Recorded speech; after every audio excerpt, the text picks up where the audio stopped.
Britches and Hose Theater Company's production of Britches the Third. The show will begin shortly.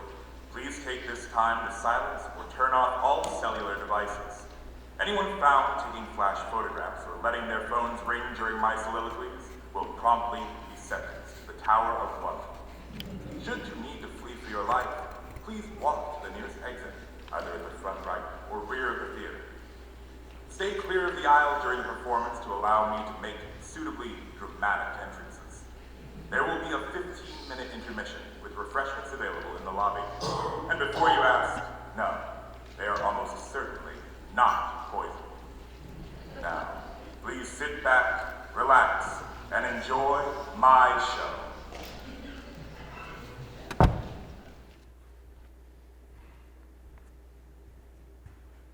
Now is the winter of our discontent, made glorious summer by this sun of York, and all the clouds allowered upon our house in the deep bosom of the ocean buried.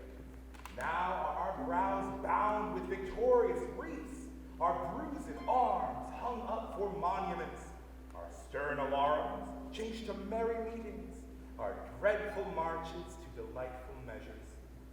Grim-visaged war hath smoothed his wrinkled front, and now, instead of mounting barbed steeds to frighten the souls of fearful adversaries, he capers nimbly in a lady's chamber, lascivious pleasing of a lute.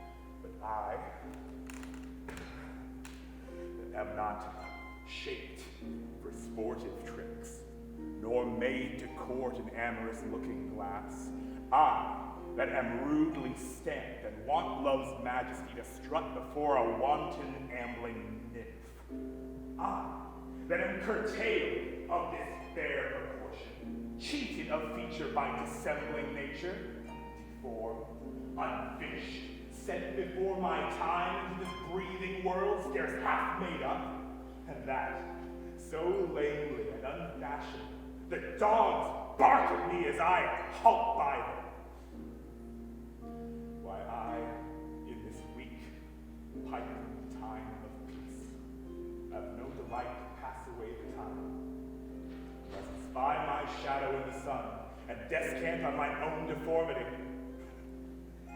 Therefore, since I cannot prove a lover to entertain these fair, unspoken days, I am determined to prove it good, and hate the idle pleasures of these days.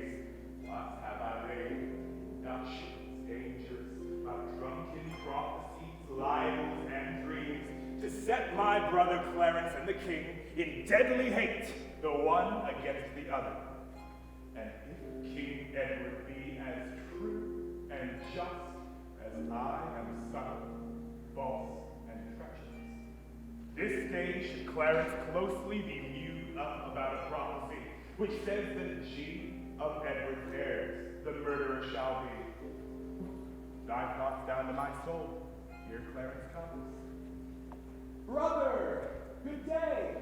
What means this armed guard that waits upon your grace? His Majesty, tendering my person's safety, hath appointed this conduct to convey me to the Tower. Upon what cause? Because my name is George.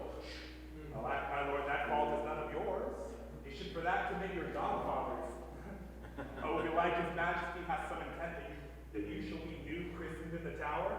But what's the matter, Clarence? May I know? Yea, Richard, when I know, for I protest as yet I do not. But as I can learn, he says a wizard told him that by G his issue disinherited should be, and for my name of George begins with G, it follows in his thought that I am he. Why, this it is when men are ruled by women. 'Tis not the king that sends you to the Tower, Elizabeth, his wife, Clarence. 'Tis she that tempers him to this extremity.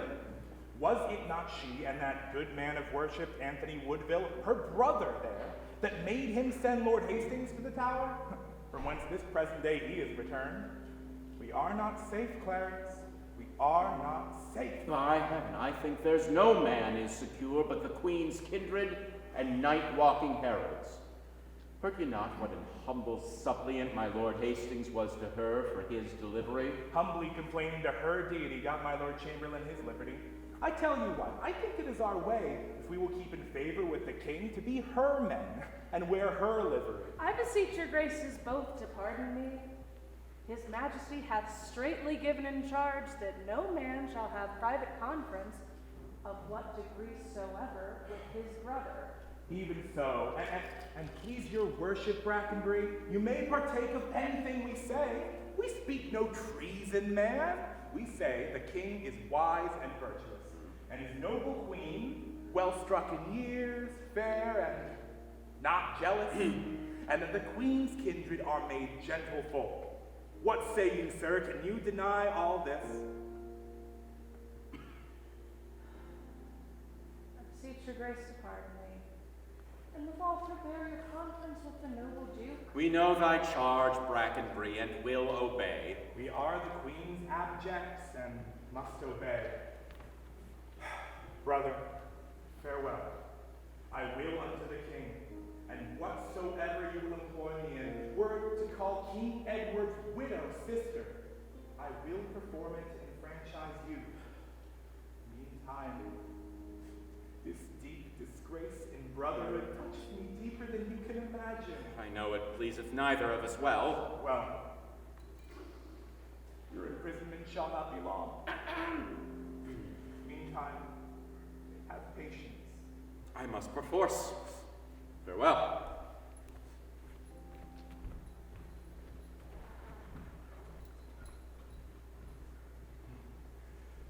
Go, tread the path that thou shalt ne'er return. Simple, plain Clarence! I do love thee so, that I will shortly send thy soul to heaven, if heaven will take the present at our hands. But who comes here? The new delivered Hastings! Simultaneous to my gracious lord. As much unto my good Lord Chamberlain. Well, are you welcome to the open air? How hath your lordship brooked imprisonment? With patience, noble lord, as prisoners must.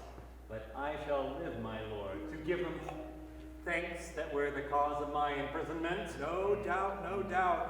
And so shall Clarence too, for they that were your enemies are his, and have prevailed as much on him as you. What news abroad? No news so bad abroad as this at home. The king is sickly, weak, and melancholy, and his physicians fear him mightily. Now, by St. Paul, this news is bad indeed. What, is he in his bed? He is. Go you before, and I will follow you.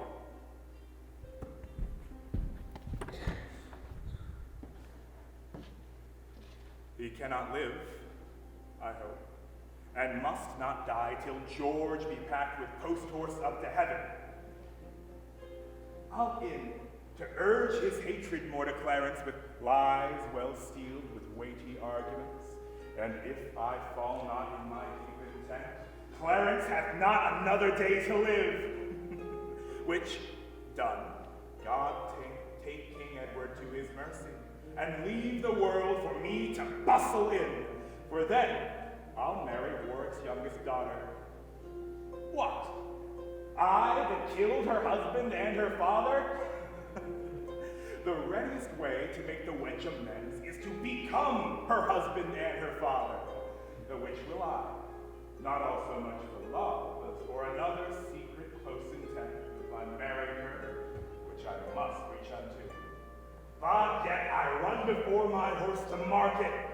Clarence still breathes. Edward still lives and reigns. When they are gone, then must I count my gains.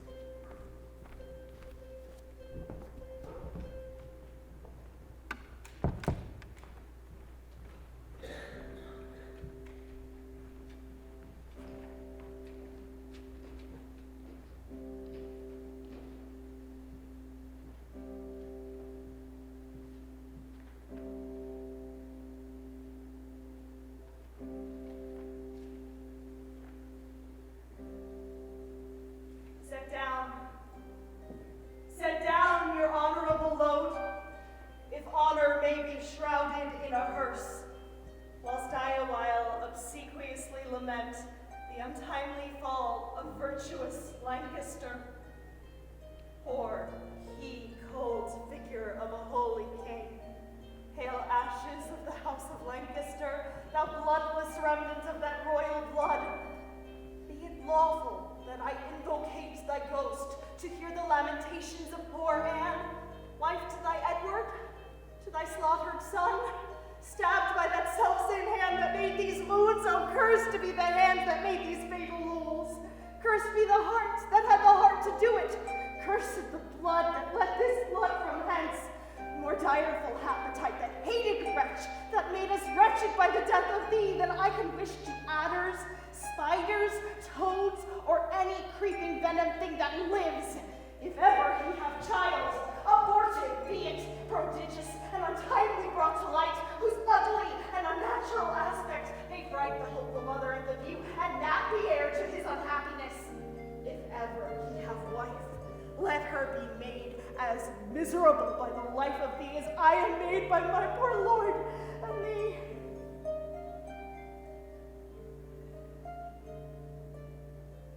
Onward towards Chertsey with your holy load, taken from Paul's to be interred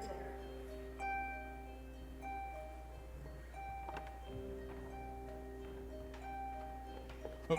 Stay, you that bear the corpse, and set it down. What black magician conjures up this fiend to stop devoted charitable deeds? Villains, set down the corse, or by St. Paul I'll make course of him that disobeys.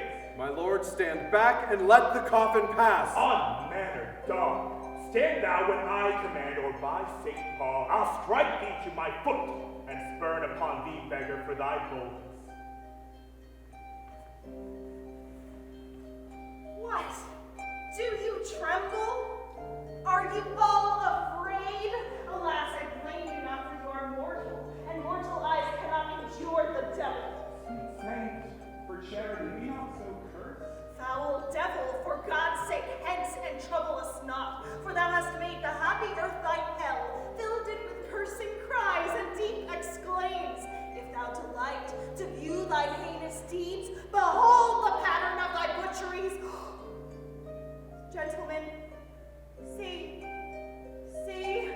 dead Henry's wounds open their congealed mouths and bleed afresh. Blush, thou lump of foul deformity, for 'tis thy presence that exhales this blood from cold and empty veins which no blood dwells. Thy deed, inhuman and unnatural, provokes this deluge most unnatural.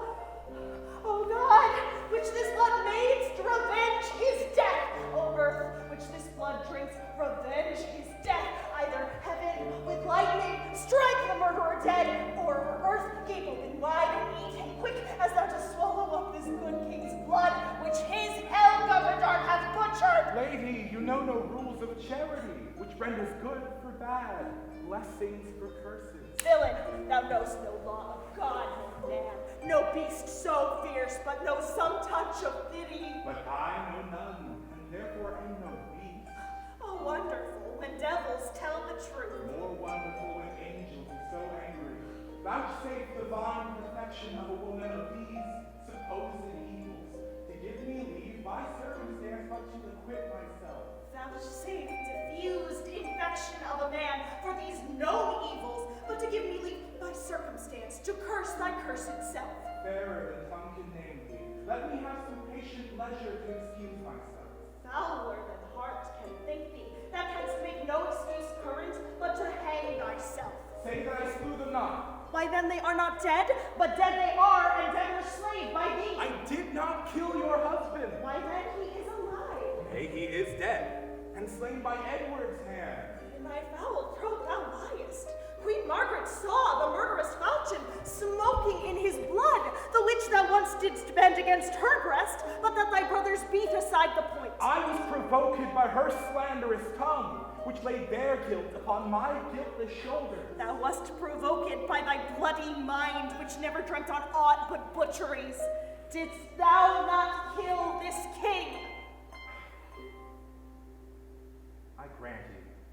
Dost grant me, hedgehog? Then God grant me too. Thou mayst be damned for that wicked deed. Oh, he was gentle, mild, and virtuous. The fitter for the of heaven that hath him.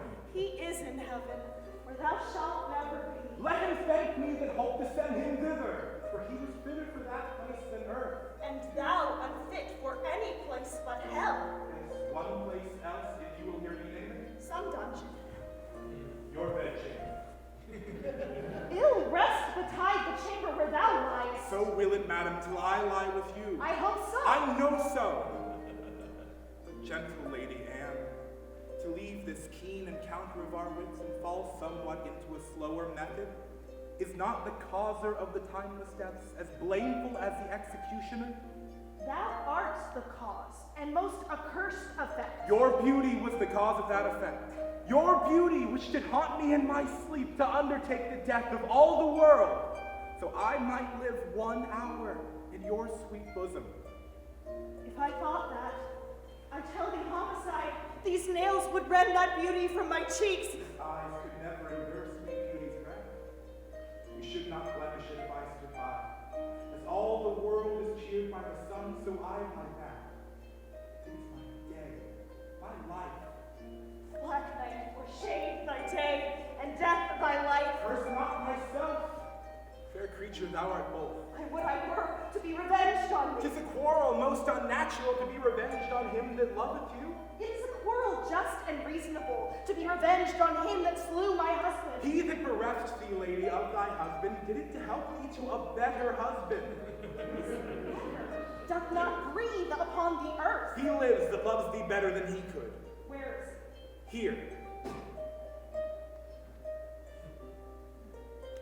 Why dost thou spit at me? would it were mortal poison for thy sake. Never came poison from so sweet a place. Never hung poison on so foul a toad. Out of my sight. Thou dost infect mine eyes. Thine eyes, sweet lady, have infected mine. Would they were basilisks to strike thee dead. I would they were that I might die at once, for now they kill me with a living death. Those eyes of thine from mine have drawn salt tears. These eyes that never shed remorseful tear. I never sued to friend nor enemy. My tongue could never learn sweet, smoothing word. But now thy beauty is proposed my fee. My proud heart soothes and prompts my tongue to speak. Teach not thy lips such scorn, for they were made for kissing, lady, not for such contempt. If thy revengeful heart cannot forgive, love, here I lend thee the sharp-pointed sword, which if thou please to hide in this true bosom, and let the soul forth and adore thee, I lay it naked to the deadly stroke, and humbly beg the death upon thy knee. And do not pause, for I did kill King Henry, but 'twas thy beauty that provoked me. Now dispatch, 'twas I that stabbed Prince Edward, but 'twas thy heavenly face that set me on. Arise, dissembler, though I wish thy death, I will not be thy executioner. And did he kill myself? I will do it. That hand which for thy love did kill thy love, shall for thy love kill a far truer love. To both their deaths thou shalt be accessory. I would I knew thy heart. Disfigured in my tongue. I fear me both are false. The never man was true. Well, put up your sword. Say that my peace is made. That shall you know hereafter. But shall I live in hope? All men I hope live so. Vouchsafe to wear this ring? To take is not to give. Look how this ring encompasseth thy finger. Even so thy breast encloseth my poor heart, where both of them, for both of them are thine. And if thy poor, devoted suppliant may but beg one favor at your gracious hand, thou dost confirm his happiness forever. What is it? That would please thee, leave these sad designs to him that hath more cause to be a mourner, and presently repair to Crosby Place, where, after I have solemnly interred at Chertsey Monastery this noble king, and wet his grave with my repentant tears, I will, with all expedient duty see you, for divers unknown reasons. I beseech you, grant me this boon. I will, and much it joys me too to see you are grown so penitent. Bid me farewell. It is more than you deserve. But since you teach me how to flatter you, imagine I have said farewell already.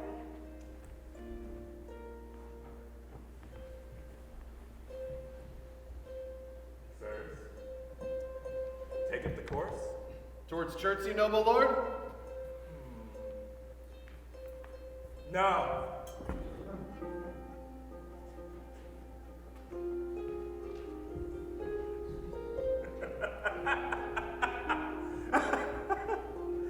Was ever woman in this humor wooed?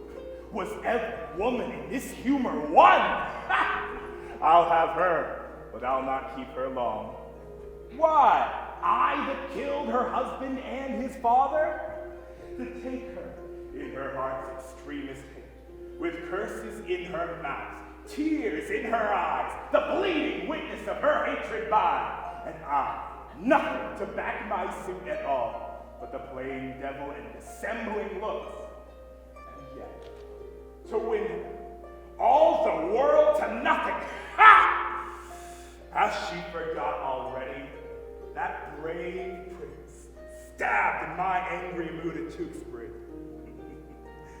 A sweeter and a lovelier gentleman, framed in the prodigality of nature, young, valiant, wise, and no doubt right royal, the spacious world cannot again afford. And will she yet debase her eyes on me, that cropped the golden prime of this sweet prince and made her widow to a woeful bed? On me, that halt and am unshapen thus? I do mistake my person all this while. Upon my life, she finds, although I cannot, myself to be a marvelous, proper man. I'll be at charges for a looking glass and entertain some score or two of tailors, to study fashions to adorn my body. But first, I'll turn yon fellow in his grave, and then return lamenting to my love. Shine out, fair sun, till I have bought a glass, that I may see my shadow as I pass.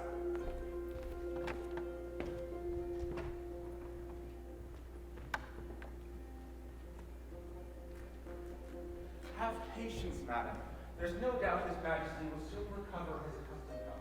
If he were dead, what would betide of me? The heavens have blessed me with a goodly son to be your comforter when he is gone. Oh, he is young, and his minority is put into the trust of Richard Gloucester, a man who loves not me nor none of you. Is it concluded that you shall be protector? It is determined, not concluded yet, but so it must be if the king miscarried. Oh, here comes the Duke of Buckingham and Stanley. Good time of day unto your royal grace. God make your majesty joyful as you have been. Saw you the king today, my Lord Stanley. But now the Duke of Buckingham and I are come from visiting his majesty. What likelihood of his amendment, lords? Madam, good hope. His grace speaks cheerfully. God grant him health. Did you confer with him? But, madam, we did. He desires to make atonement betwixt the Duke of Gloucester and your brothers, and betwixt them and my Lord Chamberlain, and sent to warn them to his royal presence. Would all were well, but that will never be. There are happiness eyes. They do me wrong, and I will not endure it. Who are they that complain unto the king that I, forsooth, am stern and love them not? Because I cannot flatter and speak fair, smile in men's faces, smooth, deceive, and cog, I must be held a rancorous enemy. Cannot a plain man live and think no harm, but thus his simple truth must be abused by silken, sly, insinuating jack? To whom in all this presence speaks your grace? To thee, that hast nor honesty nor grace. When have I injured thee? When done thee wrong? Or thee, or any of your faction? A plague upon you all.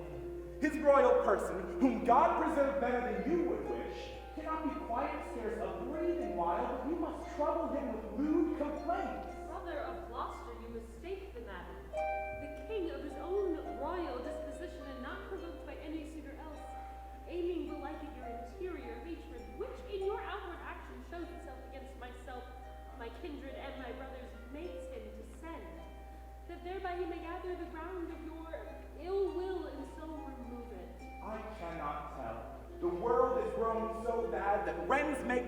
where eagles dare not perch.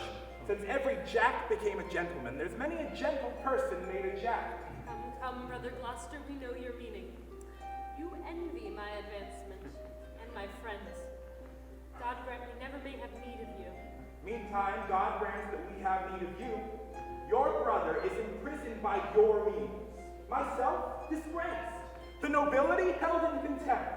Whilst many fair promotions are daily given to ennoble those that scarce some 2 days since were worth a noble. By him that raised me to this careful height from that contented hap which I enjoy, I never did incense his majesty against the Duke of Clarence, but been an earnest advocate to plead for him. You may deny you are not the cause of my Lord Hastings' late imprisonment. She may, my lord. She may, Lord Rivers. Why, who knows not so? She may do more, sir, than denying that. She may aid you to many fair preferments, and then deny her aiding hand therein, and lay those honors on your high deserts. What may she not? She may, yea, marry may she. What? Marry may she. What? Marry may she. Marry with a king? A bachelor. A handsome stripling, too. My lord of Gloucester, I have too long borne your blunt upbraidings and your bitter scoffs. By heaven, I will acquaint his majesty with those gross taunts I often have endured. I'd rather be a country servant maid than a great queen with this condition. To be thus taunted, scorned, invaded at, small joy have I of being England's queen. And blessed be that small God, I beseech thee. Thy honor, state, and seat is due to me. Threat you me with telling of the king? Tell him, and spare not. Look, what I have said, I will avouch in presence of the king. I dare adventure be sent to the tower. 'Tis time to speak. My pains are quite forgot. Out, devil! I remember them too well. Thou slewest my husband Henry in the tower, and Edward my poor son at Tewkesbury. Ere you were queen, yea, or your husband king, I was a pack horse in his great affairs, a weeder out of his proud adversaries, a liberal rewarder of his friends. To royalize his blood, I spilt mine own.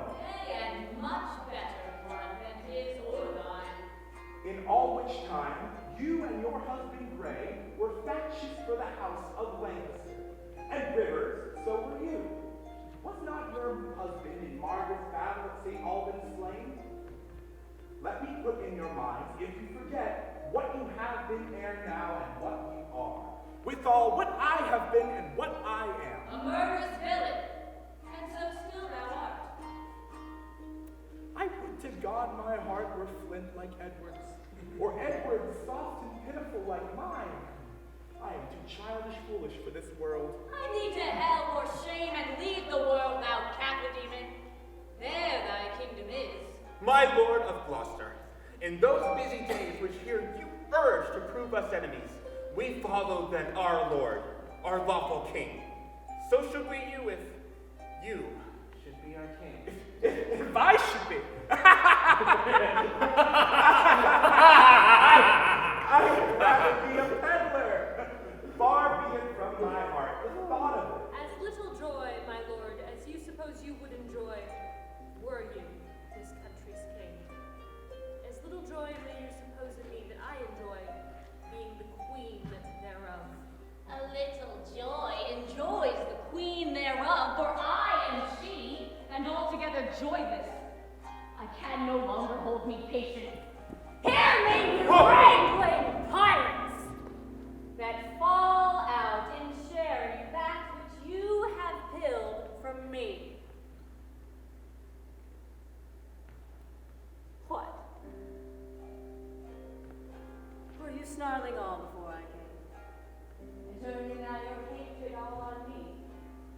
A husband and a son thou owest to me, and thou a kingdom. All of you allegiance.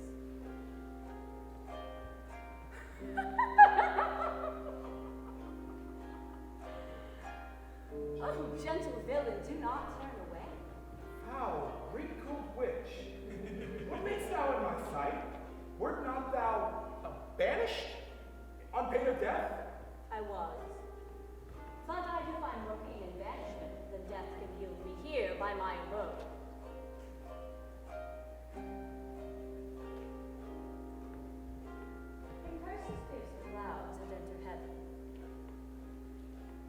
give way, dull clouds, to my quick curses.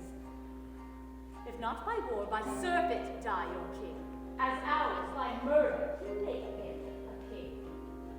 Edward, thy son, which now is Prince of Wales, for Edward, my son, which was Prince of Wales, die in his youth by like untimely violence. Thyself a queen, for me that was a queen, outlive thy glory like my wretched self. Long mayst thou live to wail thy children's loss. And after many lengthened hours of grief, die neither mother, wife, nor England's queen. Long die thy happy days before thy death. And see another, as I see thee now, decked in thy rights as thou art stalled in mine. Rivers and Stanley, you were standers by, and so wast thou, Lord Hastings, when my son was stabbed with bloody daggers. God, I pray him that none of you may live at your natural age, but by some unlooked accident cut off. Have done thy charm, thou hateful, withered hag! And leave out thee. Stay, dog, for thou shalt hear me. The worm of conscience still begnaw thy soul. Thy friends suspect for traitors while thou livest, and take deep traitors for thy dearest friends. They'll sleep close up that deadly eye of thine, unless it be while some tormenting dream affrights thee with a hell of ugly devils.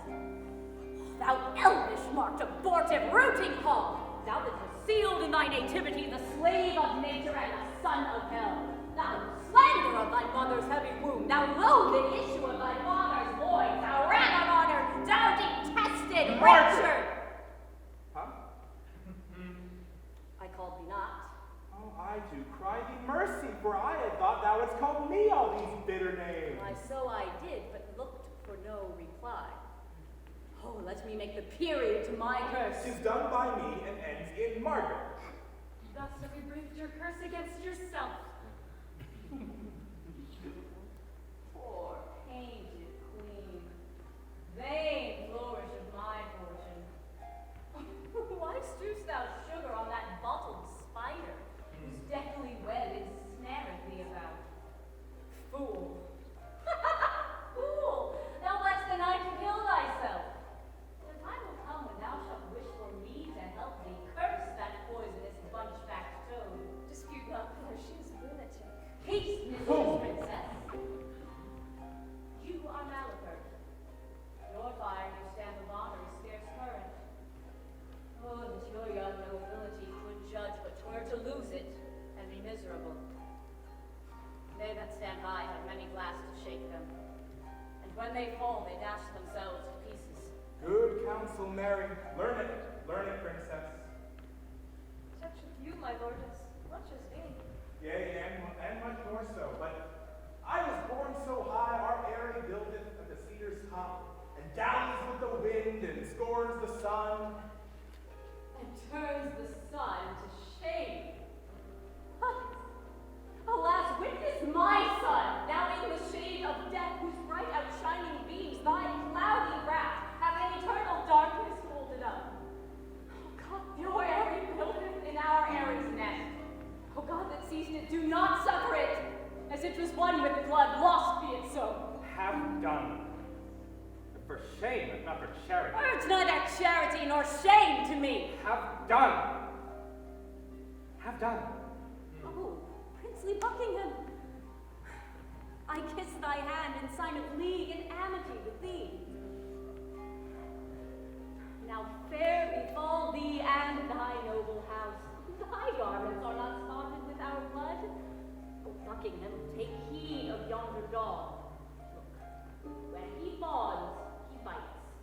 When he bites, his venom tooth shall rankle to the death. Have naught to do with him, beware of him. What does she say, my lord of Buckingham?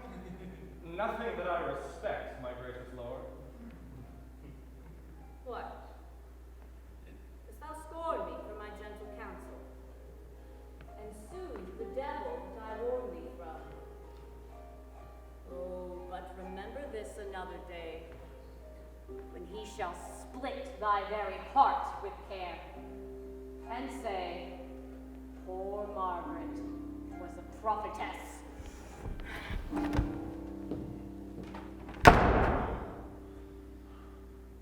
My hair doth stand on end to hear her curses. And so doth mine. I muse why she's at liberty. I cannot blame her. By God's holy mother, she hath had too much wrong. And I repent my part thereof that I have done to her. I never did her any to my knowledge. But you have all advantage of her wrong. Mary, as for Clarence, he is well repaid. He is franked up to fatting for his pains. God pardon them that are the cause of it. A virtuous and Christian-like conclusion, to pray for those that have done scathe to us. So do I ever. Being well advised, for had I cursed now, I had cursed myself. Madam, his majesty doth call for you, and for your grace, and you, my noble lords. If we become lords, will you go with us? Madam, will attend your grace.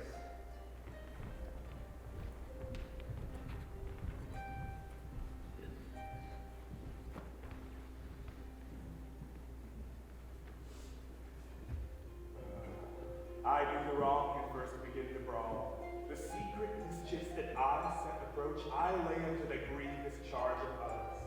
Clarence, whom I indeed have laid in darkness, I do beweed to many simple goals, namely the Hastings, Stanley, Buckingham, and say it was the Queen and her allies that stir the king against the Duke my brother. Now they believe it, and withal wet me to be revenged on Rivers and the Queen. But then I sigh, and with a piece of scripture, tell them God bids us do good for evil. And thus I clothe my naked villainy with old odd ends stolen out of holy writ, and seem a saint when most I play the devil. Up, here come my executioners. How now, my hardy, stout resolved mates? Are you now going to dispatch this deed? We are, my noble lord, and come to have the warrant that we may be admitted where he is. Well thought upon. I have it here about me. But, sirs, be sudden in the execution, for Clarence is well spoken, and may perhaps move your hearts to pity if you mark him. Fear not, my noble lord. We do not stand to prate. Talkers are no good doers, be assured. We come to use our hands and not our tongues. Your eyes drop millstones, when fools' eyes drop tears. I like you, lads! About your business straight. Go, go. Dispatch. We will, my noble lord.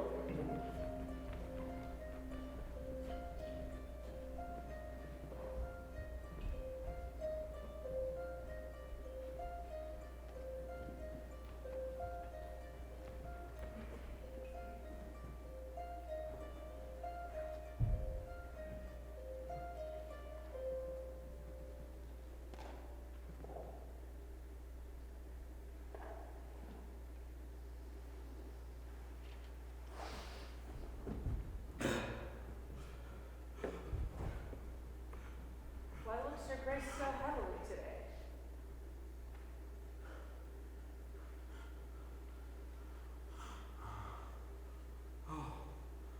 I have passed a miserable night, so full of ugly sights, of ghastly dreams, that as I am a Christian faithful man, I would not spend another such a night, though 'twere to buy a world of happy days. So full of dismal terror was the time. What was your dream? I long to hear you tell it. Methought that I had broken from the tower and was embarked to cross to Burgundy, and in my company my brother Gloucester, who from my cabin tempted me to walk upon the hatches. Thence we looked toward England, and sighted up 1,000 fearful times during the wars of York and Lancaster that had befallen us. As we paced along upon the giddy footing of the hatches, because that Gloucester stumbled, and in falling struck me that thought to stay him overboard into the tumbling billows of the main. Lord, methought, what pain it was to drown. What dreadful noise of water in mine ears. What ugly sights, death within mine eyes.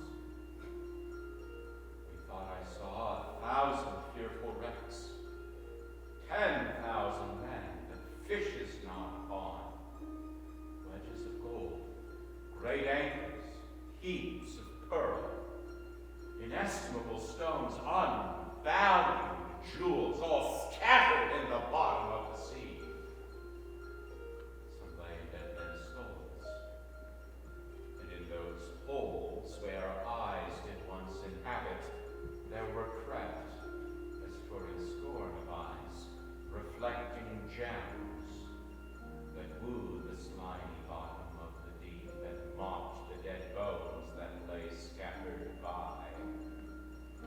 Have you such leisure in the time of death to gaze upon the secrets of the deep? Methought I had.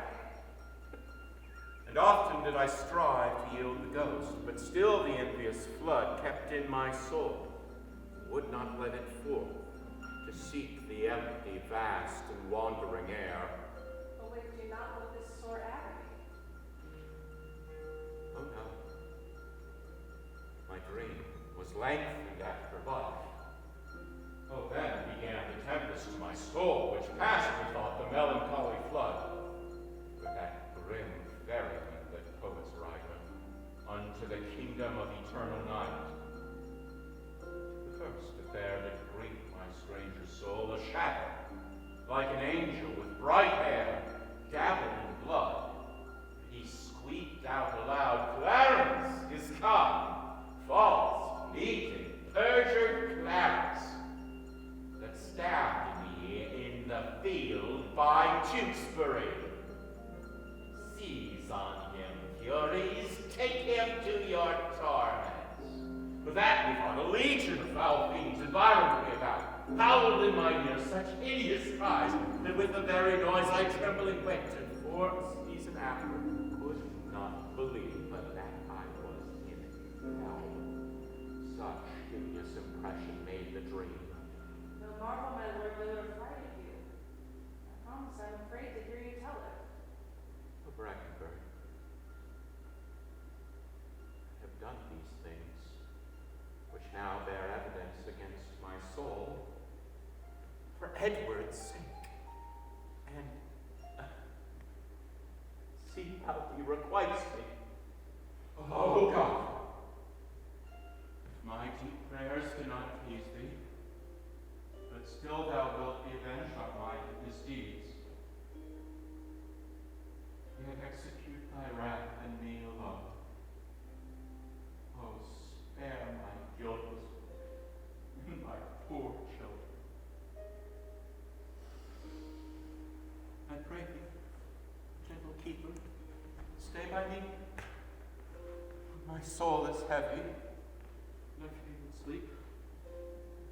I will, my lord. God give your grace good rest.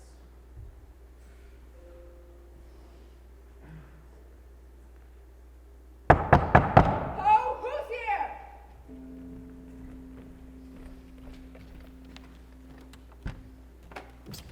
In God's name, what are you and how came you hither? I would speak with Clarence, and I came hither on my legs. Yea, are you so brief? Oh, sir, it is better to be brief than tedious. Show him our commission, talk no more.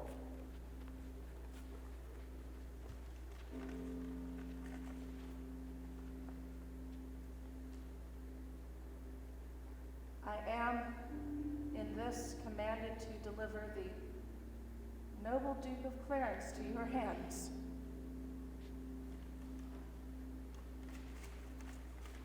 I will not reason what is meant hereby, because I will be guiltless of the meaning. Here are the keys. There sits the Duke asleep. I'll to the king and signify to him that thus have I resigned my charge to you. Do so. It is a point of wisdom. Fare you well.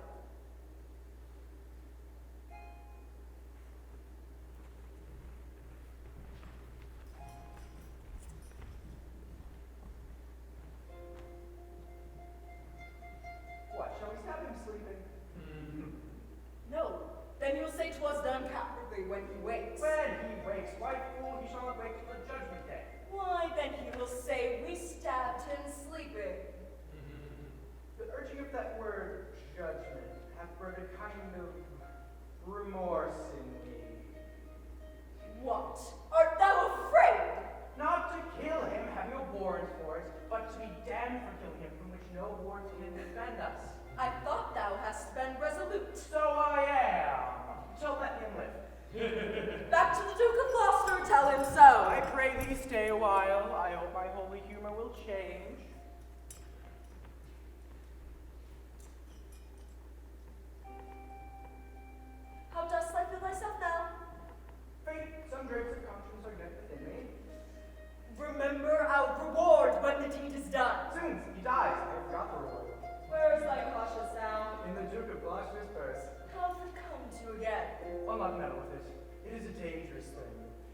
man a coward? A man cannot steal, but it accuses him. He cannot swear, but it checks him. He cannot lie with a neighbor's wife, but it detects him. It made me once restore a purse of gold I found. It beggars any man that keeps it, turn out all towns and cities for a horrible thing. And any man that means to live well endures to live without it. Zoos. It is even now at my elbow, persuading me not to kill the Duke. Oh, take the devil in thy mind and relieve him not. He would insinuate with thee, but to make thee sigh. Tut, I am strong-framed. He cannot prevail with me. I warrant thee. Spoken like a tall fellow who respects his reputation. Come, shall we to this here? Take him over the coster by the hilt of thy sword. Then we'll chop him in the mumsy butt in the next room. Oh, excellent device. Make a sop out of him. Hark, he stirs. Shall I strike? No, first let's reason with him. Where art thou, keeper? Give me a cup of wine. You shall have wine enough, my lord. Enough. In God's name! What are you? A man, as you are. Not as I am royal. Nor you as we are loyal. Who sent you hither? Wherefore are you come? To murder. Aye. You scarcely have the hearts to tell me so, and therefore cannot have the hearts to do it. Wherein, my friends, have I offended you? Offended us you have not, but the king. I shall be reconciled to him again. Never, my lord. Therefore, prepare to die. Oh, if you love my brother, hate not me. I am his brother, and I love him well. If you be hired for me, go back again, and I will send you to my brother Gloucester, who will reward you better for my life than Edward will for tidings of my death. You are deceived. Your brother Gloucester hates you.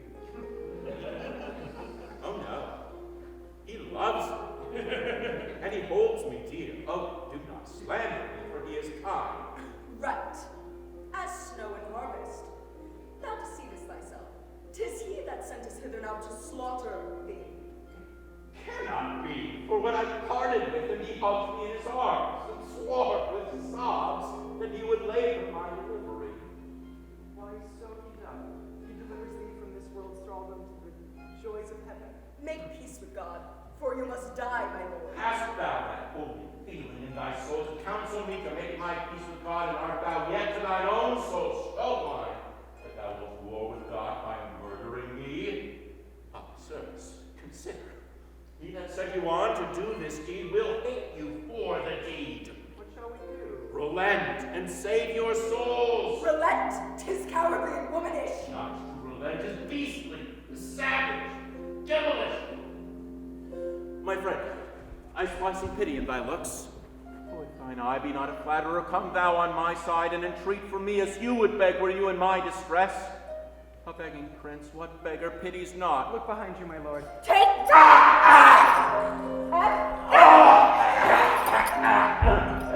If all this will not do, I'll drown you in the balls of my tail.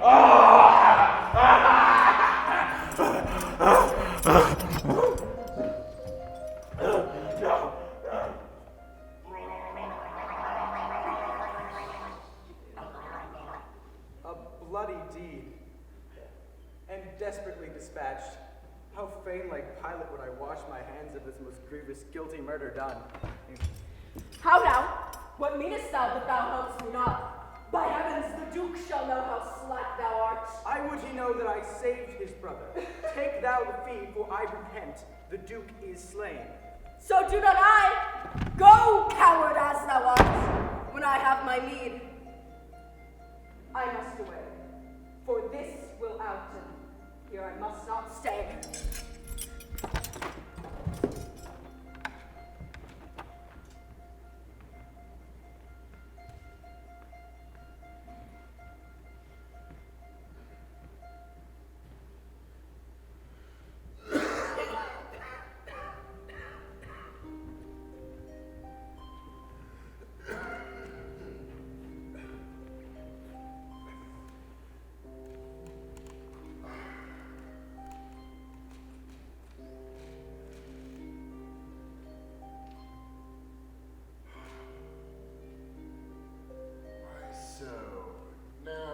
done a good day's work. Now in peace shall my soul part to heaven, as I have set my friends in peace on earth. Rivers and Hastings, take each other's hand, dissemble not your hatred. Make my peace. By heaven, my heart is purged of grudging hate, and with my hand I seal my true heart's love. So thrive I, as I truly swear the like. Madam, yourself are not exempt in this, nor our daughter. Buckingham, nor you. You have been factious one against the other. Wife, love Lord Hastings. Let him kiss your hand. What you do, do it unfailingly. Here, Hastings, I'll never more remember our former hatred.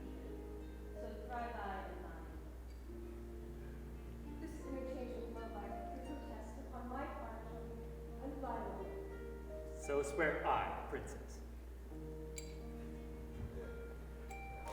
Princely Buckingham, seal thou this league with thy embracements to my wife's allies, and make me happy in your unity. Whenever Buckingham doth turn his hate on you or yours, God punish me with hate in those where I expect most love. When I have most need to employ a friend, and most assured that he is a friend, deep, hollow, treacherous, and full of guile be he unto me. This I do beg of God, when I am cold in zeal to yours. Pleasing cordial, Princely Buckingham, is this thy vow unto my sickly heart? There wanteth now our brother Gloucester here to make perfect period of this peace. And in good time, here comes the noble duke. Good morrow to my sovereign king and queen, and princely peers, a happy time of day. Happy indeed. As we have spent the day, dear brother, we have done deeds of charity, made a fair peace of enmity, fair love of hatred between these swelling grown insensate peers. A blessed labor, my most sovereign liege. Amongst this princely heap, if any here by false intelligence or wrong surmise hold me a foe, if I, unwittingly or in my rage, have aught committed that is hardly borne by any in this presence, I desire to reconcile me to his friendly peace. 'Tis death to me to be an enemy. I hate it, and desire all good men's love. First, madam, I entreat true peace of you, which I will purchase with my duteous service. Dukes, earls, lords, gentlemen, indeed of all, I do not know that Englishman alive with whom my soul is any jot at odds, more than the infant that is born tonight. I thank my God for my humility. I would to God all strifes were well compounded. My sovereign liege, I do beseech your majesty to bring our brother Clarence to your grace. Why, madam, have I offered love for this? Who knows not the noble duke is dead? You do him injury to scorn his course. Who knows not he is dead? Who knows he is? Is Clarence dead? The order was reversed. But he, poor soul, by your first order died. God granted some, less noble and less loyal, deserve not worse than wretched Clarence did, and yet go current from suspicion.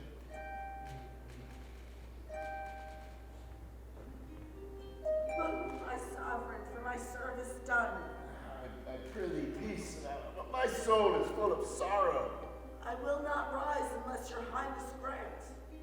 Then speak at once what it is thou demandest. The forfeit, sovereign, of my servant's life, who slew today a righteous gentleman.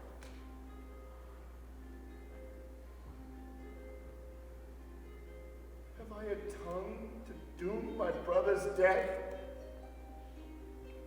And shall the same give pardon to a slave? My brother slew no man. His fault was thought.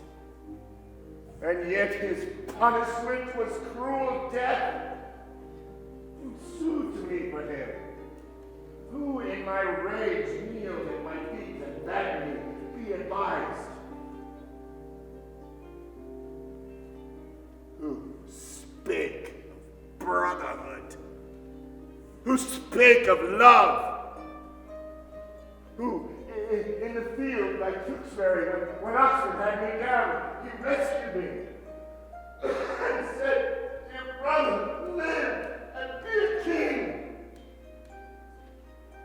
Who told me, when we both lay in the field, frozen almost to death, how he did lap me even in his own garments, and gave himself all thin and naked to the numb cold night? All this from my remembrance. Britches wrath, sinfully plucked, and not a man of you had so much grace to put it in my mind. Your cards, waiting vassals, have done a drunken slaughtering to base the precious image of our dear Redeemer. You stranger on your knees for pardon. Pardon! And I, unjustly too, must grant it you. Yet for my brother, not a man would speak. God, I fear that justice will take hold on me and you and mine and ours for this. Come, Hastings, help me to my closet. Poor Clarence! This is the fruit of rashness. Mark you not how that the guilty kindred of the queen looked pale when they did hear Clarence's death? Oh, they did urge it still into the king. God will revenge it. But come, let us in, to comfort Edward with our company. We wait upon your grace.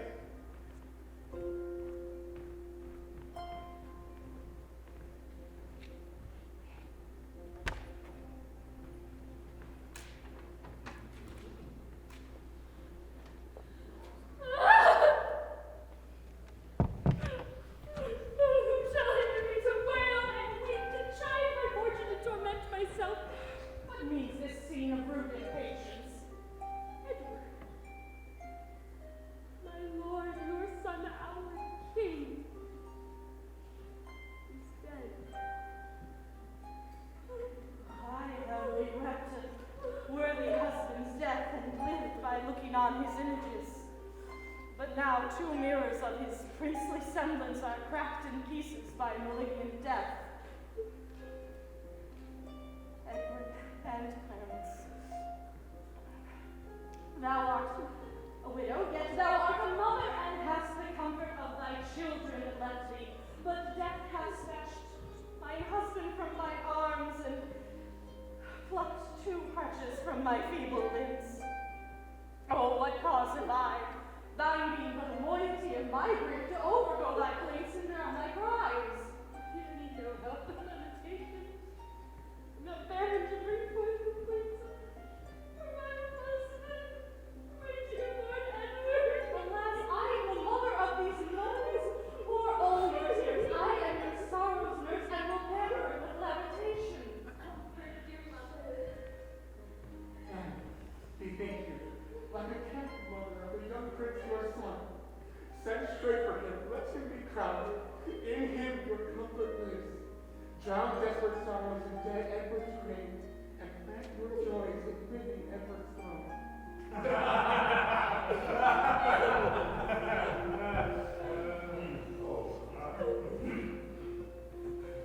Madam, have comfort. All of us have cause to wail the dimming of our shining star, but none can cure their harms by wailing them. Oh, madam, my mother, I do cry you mercy. I did not see your grace. Humbly on my knee, I crave your blessing. God bless thee and put meekness in thy mind, love, charity, obedience, and true duty. Amen. And make me die a good old man. that is the butt end of a mother's blessing, I marvel why her grace did leave it out.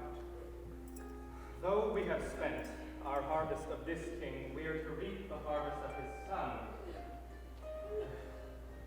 The broken rancor of your high swollen heart, but lately splintered, knit, and joined together, must gently be preserved, cherished, and kept. Meseemeth good that with some little train, forthwith from Ludlow, the young prince be fetched hither to London to be crowned our king. Why with some little train, my lord of Buckingham? Marry, my lord, lest by a multitude the new healed wound of malice should break out, which would be so much the more dangerous by how much the estate is green and yet ungoverned. I hope the king made peace with all of us, and the compact is firm and true in me. And so in me.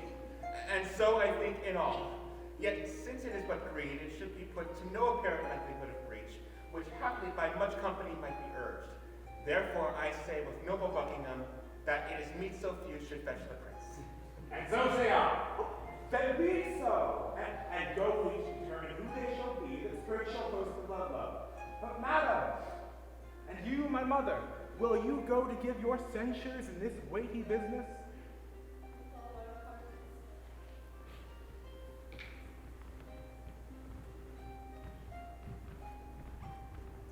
My lord, whoever journeys to the prince, for God's sake, let not us two be behind. For by the way, I'll sort occasion as index of the story we late talked of. To part the queen's proud kindred from the king.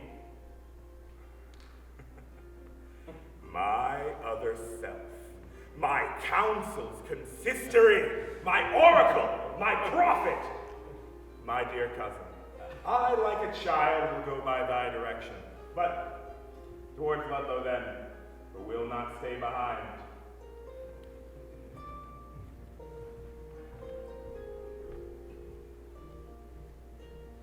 Last night I hear they lay in Northampton. At Stony Stratford will they be tonight? Tomorrow or next day they will be here. I long with all my heart to see the prince. I hope he is much grown since I saw him last. I hear no, they say my son of York hath almost overtaken him in his growth. Aye, mother, but I would not have it so. Why, my young cousin, it is good to grow. Granddad, one night as we did sit at supper, my Uncle Rivers talked of how I did grow more than my brother. Aye, quoth my Uncle Gloucester, small herbs have grace, great weeds do grow apace. And since methinks I would not grow so fast because sweet flowers are slow and we take haste. Good faith, good faith. The same did not hold in me that did object the same to thee. He was the wretchedest thing when he was young, so long a-growing and so leisurely that if this rule were true, he should be gracious. Why, madam, so no doubt he is. I hope he is. But yet let mothers doubt. Mary, they say my uncle could not crust it 2 hours old. I pray thee, pretty York, who told thee this? Oh, here comes the messenger. What news? Such news, madam, as grieves me to unfold. How fares the prince? Well, madam, and in health. What is thy news then? Your brother Rivers has been sent to Pomfret. With him Sir Thomas Vaughan, prisoners. Who hath committed them? The mighty dukes, Gloucester and Buckingham. What offense? The sum of all I can I have disclosed. Why or for what these nobles were committed is all unknown to me, my gracious lady. Maybe. This is the downfall of our house. The tiger now has seized the gentle pine. Insulting tyranny begins to jet upon the innocent. All is thrown. Accursed and unquiet wrinkling days. How many of you have mine eyes beheld? My husband lost his life to get the crown, and often up and down my sons were tossed, for me to joy and weep their gain and loss. And being seated and domestic broils clean overblown, make war upon themselves. Blood against blood, self against self. Oh, preposterous and frantic outrage, end thy damned spleen, or let me die to look on death no more. Come, my boy, we will to sanctuary. Madam, farewell. I will go along with you. You have no cause. My gracious lady, go, and thither bear your treasure and your goods. For my part, I will resign unto your grace the seal I keep, and so betide to me I tender you and all of yours. Come, I'll conduct you to the sanctuary.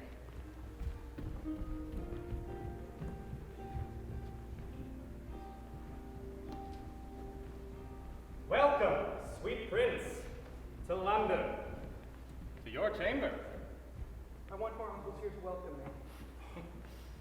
Sweet prince, the untainted virtue of your years has not yet dived into the world's deceit. Those uncles which you want were dangerous. Your grace attended to their honeyed words, but look not on the poison of their hearts. God keep you from them and from such false friends. God keep me from false friends, but they were none. I thought my mother and brother York long ere would have met us on the way.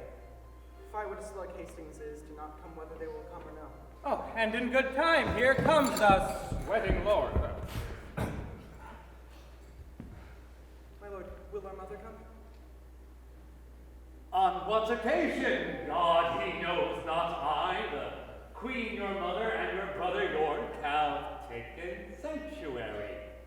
The tender prince would fain have come with me to meet your grace, but by his mother was perforce withheld. Fie, what an indirect and peevish course is this occurrence. Archbishop, will your grace persuade the queen to send the Duke of York unto his princely brother presently? If she deny, Lord Hastings, go with him, and from her jealous arms pluck him perforce. My lord of Buckingham, God in heaven forbid we should infringe her holy privilege, blessed sanctuary. Not for all this land would I be guilty of so deep a sin. You are too senseless obstinate, my lord, too ceremonious and traditional. Weigh it but with the grossness of this age, you break not sanctuary in seizing him. This prince hath neither claimed it nor deserved it, and therefore, in mine opinion, cannot have it. Oft have I heard of sanctuary men, but sanctuary children? Ne'er till now. My lord, you shall o'errule my mind for once. Come on, Lord Hastings, will you go with me? I go, my lord. Good lords, make all the speedy haste you may.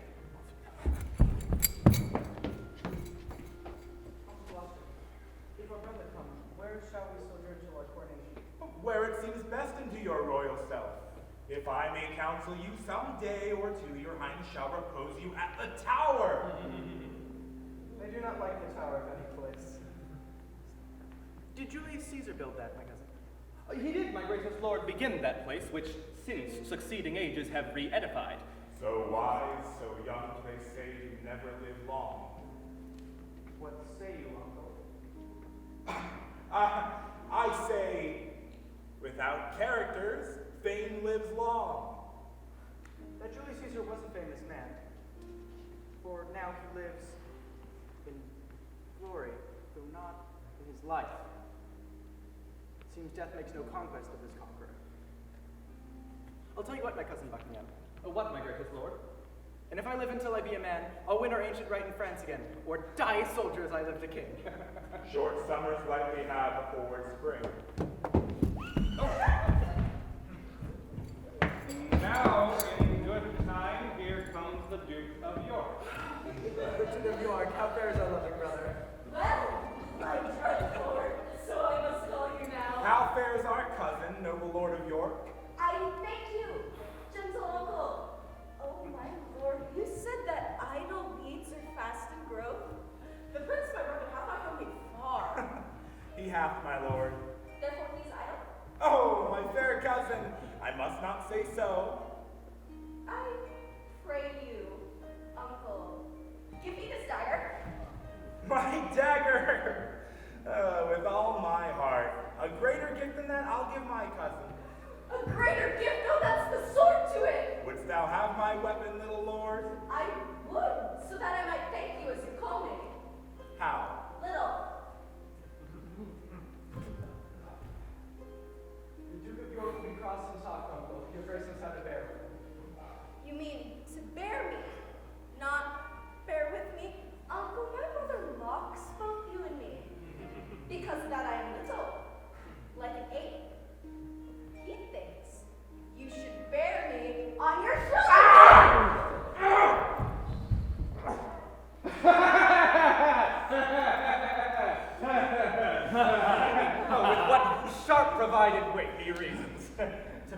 scorn he gives his uncle, he prettily and aptly taunts himself. So cunning, so young. Is wonderful. My lord, will please you pass along. Myself and my good cousin Buckingham will to your mother to entreat of her to meet you at the tower and welcome you. What? Will you unto the tower, my lord? My lord protector's needs will have it so. I would not sleep in quiet in the tower. Why? What should you fear? Mary, my Uncle Clarence's angry ghost. My granddad told me he was murdered there. I fear no one was dead. Nor none that live, I hope. And if they live, I hope I need not fear.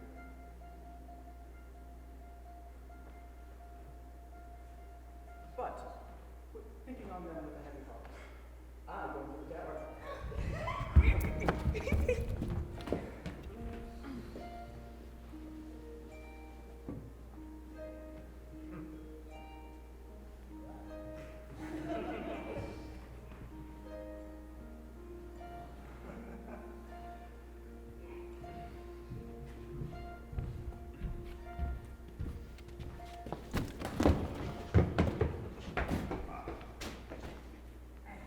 Think you, my lord, this little prating York was not incensed by his subtle mother to taunt and scorn you thus opprobriously? No doubt, no doubt.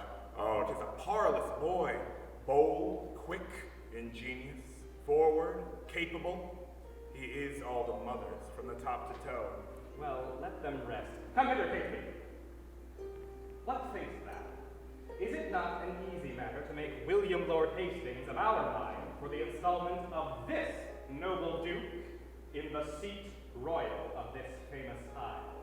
He, for his father's sake, so loves the prince that he will not be won to aught against him. What thinkst thou then of Stanley? What will he? He will do all in all as Hastings doth. Well then, no more but this.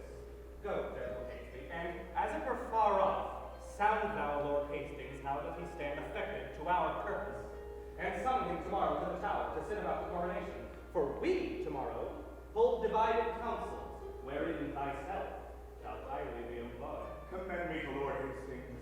Tell him, Catesby, his ancient knot of dangerous adversaries tomorrow are let blood at Pomford Castle. Go, gentle Catesby, affect this business soundly. My good lords both, with all the heed I may. Now, my lord, what shall we do if we perceive Lord Hastings will not yield to our complot? Chop off his head, man. Something we will do. And look, when I am king, claim thou of me the earldom of Hereford and the movables whereof the king my brother stood possessed. I'll claim that promise at your grace's hands. And look to have it yielded with all willingness. Come, let us sup the time, that afterward we may digest our complots in some form.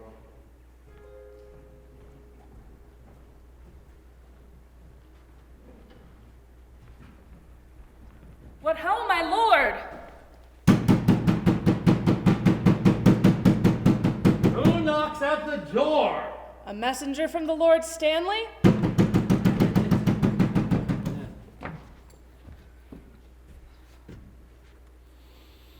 What is it o'clock? Upon the stroke of 4? Cannot Lord Stanley sleep these tedious nights? So it should seem by that I have to say. First he commends him to your noble lordship. And then? And then he sends you word he dreamt tonight the boar had raised his helm. Besides, he says there are 2 councils held, and that may be determined at the one which may make you and him to rue at the other.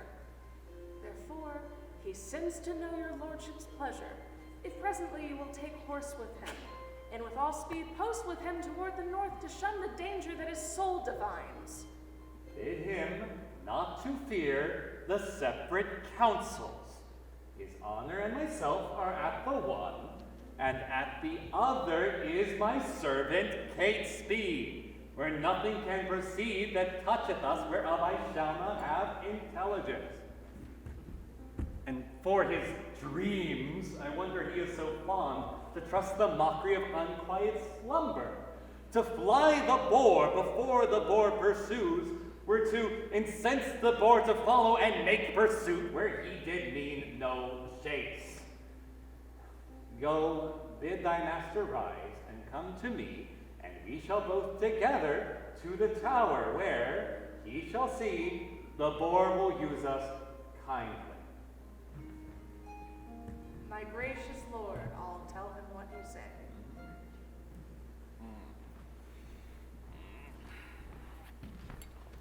Many good morrows to my noble lord. Good morrow, Catesby. You are early stirring. What news in this our tottering state? Oh, it is a reeling world indeed, my lord. And I believe 'twill never stand upright till Richard wear the garland of the realm. How, wear the garland? Does that mean the crown? Aye, my good lord. I'll see this crown of mine cut from my shoulders ere I see the crown so foul misplaced. But canst thou think that he doth aim at it? Aye, on my life. And hope to find you forward upon his party for the gain thereof. And thereupon he sends you this good news, that this same very day your enemies, the kindred of the queen, must die at Pomp. Indeed. Oh, I'm no mourner for that news, for they have been still my enemies. But that I'll give my voice on Richard's side to bar my master's heir and true descent. God knows I will not do it to the death. God keep your lordship in that gracious mind. But I shall laugh at this 12 months hence. The day you put me in my master's hate, I live to look upon their tragedy. 'Tis a vile thing to die, my lord, when men are unprepared and look not forward. Oh, monstrous! And so it falls with some men hence who think themselves as safe as thou and I, who, as thou know, are dear to princely Richard and to Buckingham. The princes both make high account of you, for they count his head upon the bridge. I know they do, and I have well deserved it. Oh, come on then, come on. It is your boar spear, man. Fear you the boar and go so unprovided. My lord, good morrow. Morrow, Catesby. You may jest on, but by the holy rood, I do not like these several counsels I. My lord, I hold my life as dear as you do yours. Think you, but that I know our state secure, I would be so triumphant as I am. The lords at Pomfret, when they rode from London, were Jockeys and supposed their state was sure. And they indeed had no cause to mistrust. Pray God, I say, I prove a needless coward. What? Shall we toward the tower? The day is spent. What? Go you toward the tower. I do, my lord, but long I shall not stay. I shall return before your lordship thence. 'Tis like enough, for I say dinner there. And supper too, although thou knowest it not. Come. Will you go? I wait upon your lordship.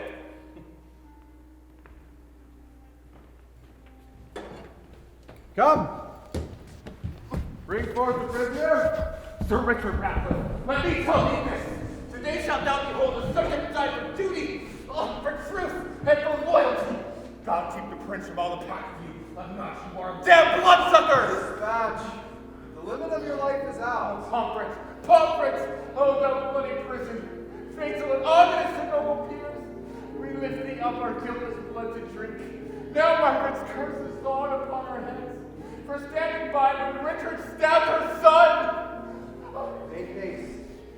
The hour of death is expiate.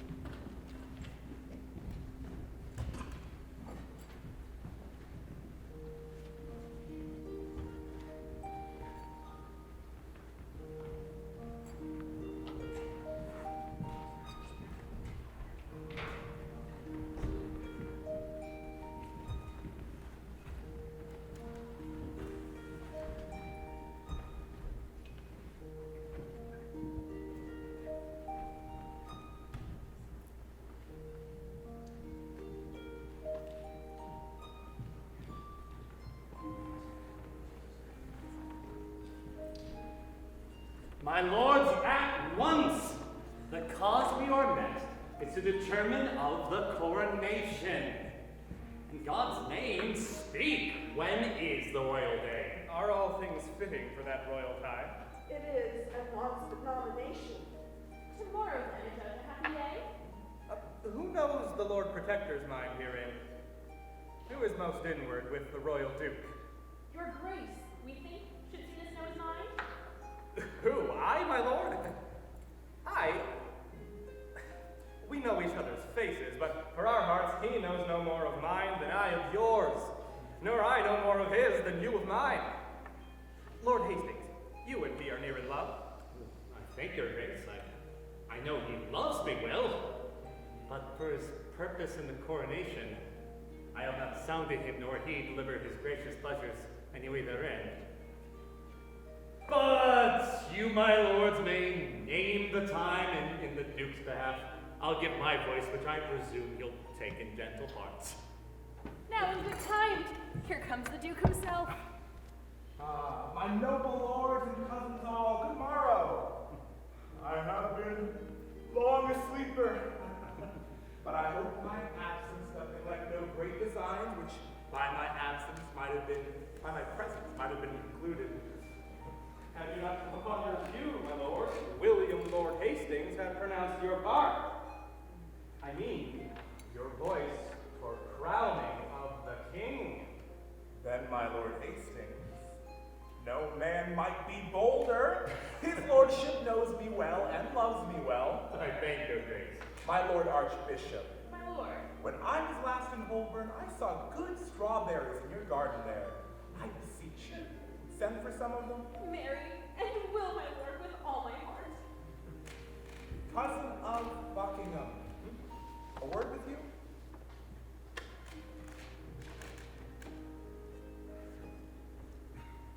We have not yet set down this day of triumph. Tomorrow, in my opinion, is too sudden.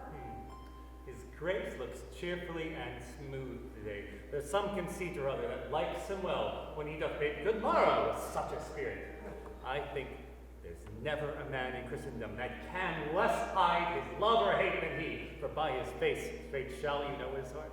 I pray you all, tell me what they deserve that do conspire my death with devilish plots of damned witchcraft, and have prevailed upon my body with their hellish charms. The tender love I bear your grace makes me most forward, my lord, in the presence to damn the offenders whatsoever they be. I say, my lord, they have deserved death. Then be your eyes the witness of this ill. See how I am bewitched. Behold, my arm is like a blasted sapling withered up.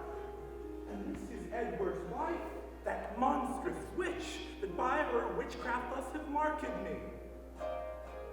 If she hath done the same, my If! lord. Tell thou protector of this damned strumpet, tell me thou of this. Thou art a traitor. Off with his head. Now by St. Paul, I swear I will not dine until I see the same. Ratcliffe, look that it be done.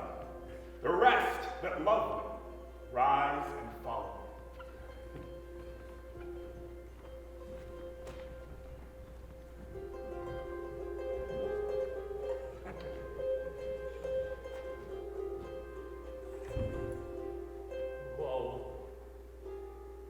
Woe for England. Not a whit for me. For I too fond might have prevented this. Stanley did dream, the boar did raise his helm, but I did scorn him and did scorn to fly. 3 times today my foot-cloth horse did stumble and startle when he looked upon the tower as loath to bear me to the slaughterhouse. Oh, Margaret, now thy heavy curse is lighted on poor Hastings' wretched head. Make haste, my lord. The Duke would be at dinner. Make a short shrift. Longs to see your head. Oh, bloody Richard, oh, miserable England! I prophesy the fearfulest time for ye that ever wretched age had looked upon. Come, leave me to walk. Bear him my head. They smile at me that shortly shall be dead.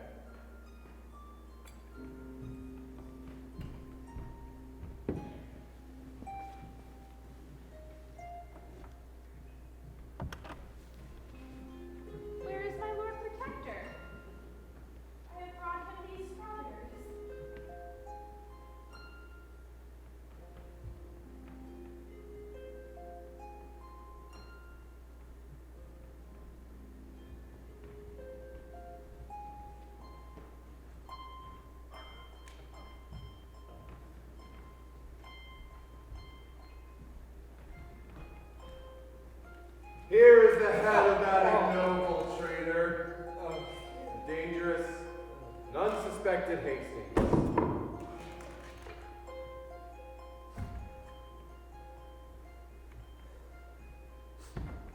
So dear I love the man that I must be. I took him for the plainest, harmless creature that breathed upon this earth a Christian. Well, well. He was the covert, sheltered traitor that ever lived.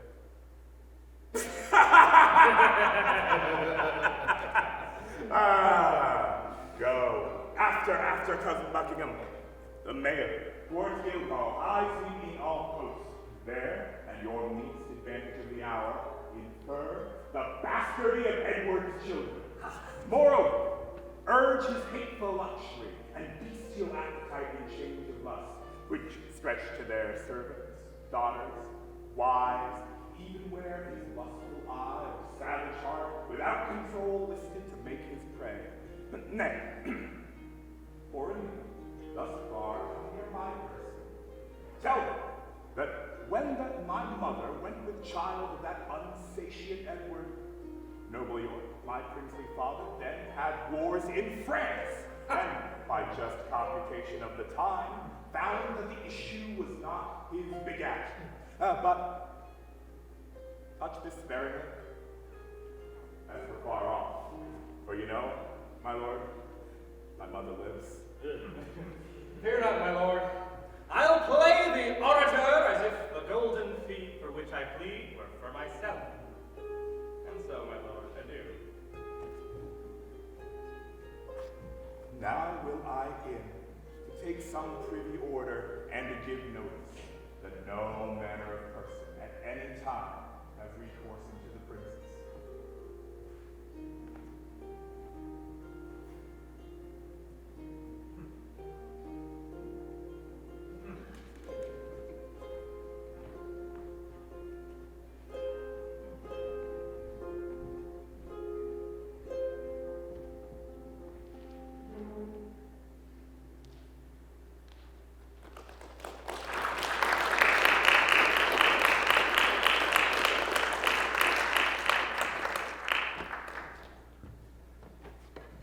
How now, my lord? What say the citizens? Now, by the holy mother of our Lord, the citizens are mum and speak not a word. Touched you the bastardy of Edward's children? I did. The insatiate greediness of his desires and his enforcement of the city wives, his tyranny for trifles, his own bastardy as being God your father then in France, his resemblance being not like the Duke. Withal, I did infer your lineaments, being right idea of your father. Laid open all your victories in Scotland, your discipline in war, wisdom in peace, your bounty, virtue, fair humility. And when mine oratory grew to an end, I bid them that did love their country's good, cry, God save Richard, England's royal king. Ah! And did they so? No, so God help me, they spake not a word. Like dumb statues or breathing stones, gazed each on other and looked deadly pale, which when I saw, I reprehended them. When I had done, some followers of mine own at the lower end of the hall hurled up their caps, and some 10 voices cried, God save King Richard! And thus I took advantage of those few. Thanks, gentle citizens and friends, quoth I. This general applause and loving shouts argues your wisdoms and your love to Richard. And even here, break off and came away. What tongues blocks were they? Would not they speak? No, by my troth, my lord. Will not the mayor and his brethren come? The mayor is here at hand. Intend some fear. And look you, get a prayer book in your hand, and stand betwixt two churchmen, good my liege. For on that ground I'll build a holy nest. And be not easily won to our request. Play the maiden's part, still answer nay, and take it.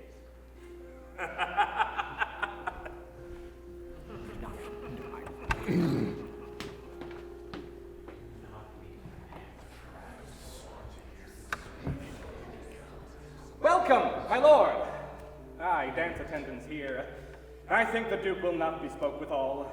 Oh, here comes his servant. How now, Catesby? What says he? My lord, he doth entreat your grace to visit him tomorrow. Or the next day. He is within, with 2 right reverend fathers divinely bent to meditation, and no worldly suit would he be moved to draw him from his holy exercise. Return, good Catesby, to thy lord again.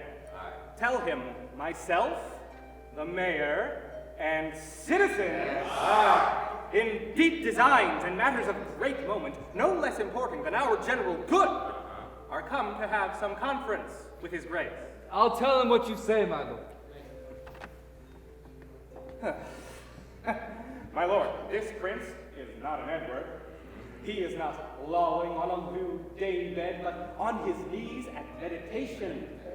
Not dallying with a brace of courtesans, but meditating with 2 deep divines.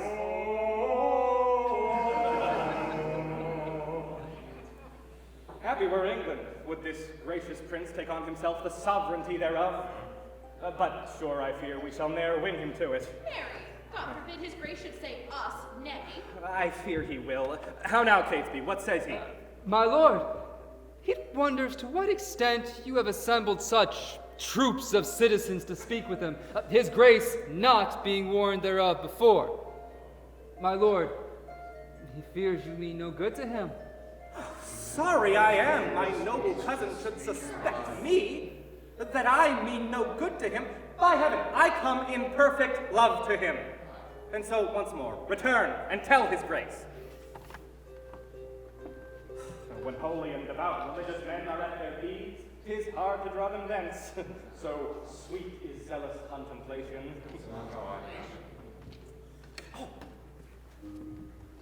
See, where he stands between 2 clergy. 2 drops of virtue for a Christian prince to stay him from the fall of vanity. And see, a book of prayer in his hand, true ornaments to know a holy man. Famous Plantagenet, most gracious prince, lend favorable ears to our request, and pardon us the interruption of thy devotion and right Christian zeal. My lord, there needs no such apology. I rather do beseech you pardon me, who, earnest in the service of my God, neglect the visitation of my friends. I do suspect that I have committed some offense, which seems disgracious in the city's eyes, and that you come to reprehend my ignorance. We do. You have, my lord. Would it might please your grace at our entreaties to amend that fault? Else wherefore breathe I in a Christian land?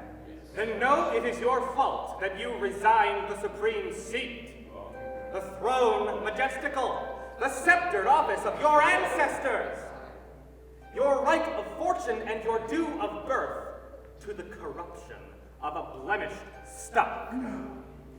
This noble isle doth want her proper limbs, her face defaced with scars of infamy, her royal stock graft with ignoble plants. Which to recure, we heartily solicit your gracious self to take on you the charge and kingly government of this your land, not as a protector, steward, substitute, or lowly factor from another's gain, but as successively, from blood to blood, your right of birth, your empery, your own.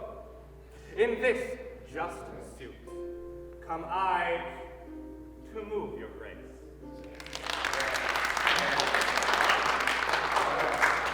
Your love deserves my thanks, but my desert unmeritable shuns your high request.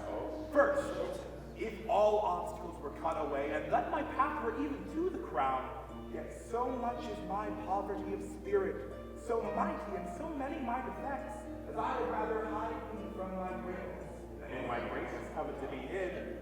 But God be thanked, there is no need of me. The royal tree hath left us royal fruit. You say that Edward is your brother's son. So say we do. Aye. But not by Edward's wife! Holy St. Francis! More bitterly could I expostulate, save that for reverence to some alive, I give a sparing limit to my tongue. Then, good my lord, your royal self this proffered benefit of dignity? If not to bless us and the land withal, yet to draw forth your royal ancestry from the corruption of abusing times unto a lineal, true derived course. Do good, my lord. Your citizens entreat you. Refuse not, mighty lord, this proffered love. Make them joyful, accept their lawful suits. Alas, why would you heap these cares on me? I am unfit for state and majesty. I do beseech you, take it not amiss. I cannot, nor I will not yield to you. If you refuse it, as in love and zeal, loath to depose the child, your brother's son, as well we know your tenderness of heart and gentle, kind, effeminate remorse, of which we have noted in you, dear kin. Yet, whether you accept our suit or no, your brother's son shall never reign our king. But we will plant some other in the throne, to the disgrace and downfall of your house. Yes. And in this resolution here we leave you. Come, citizens. Soon I will entreat no more. Would you not swear, my lord of Buckingham? Call them again, my lord, and accept their suits. Do good, my lord, lest all the lands do rue it. Would you enforce me to a world of care? Aye. Yes. Well, call them again. I am not made of stone.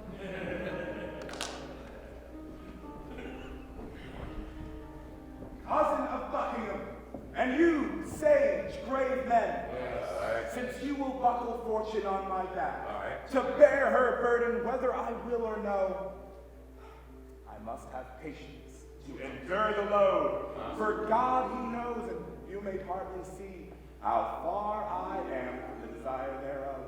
God bless your grace. We see it and will say it. Then I salute you with this kingly title. Long live Richard, England's royal king. Long live Richard, England's royal king. Tomorrow will it please you to be crowned? Even when you please, since you will have it so. Tomorrow then, we will attend your grace. And so, most joyfully, we take our leave. Come, let us to our holy task again. Farewell, good cousin. Farewell, gentle friends. Richard, Richard, Richard.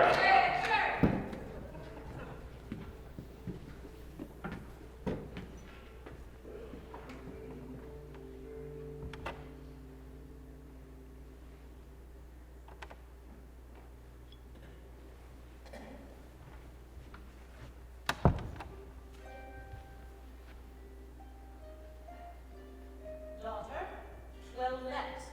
God give your graces both a happy and a joyful time of day. As much to you, good sister, whither away? No farther than the tower, and as I think upon a like devotion as yourselves, to congratulate the gentle princes there. Kind sister, thanks. We'll enter all together. And in good time here the lieutenant comes. Master lieutenant, pray you by your leave. How doth the prince and my young son of York? Right well, dear madam.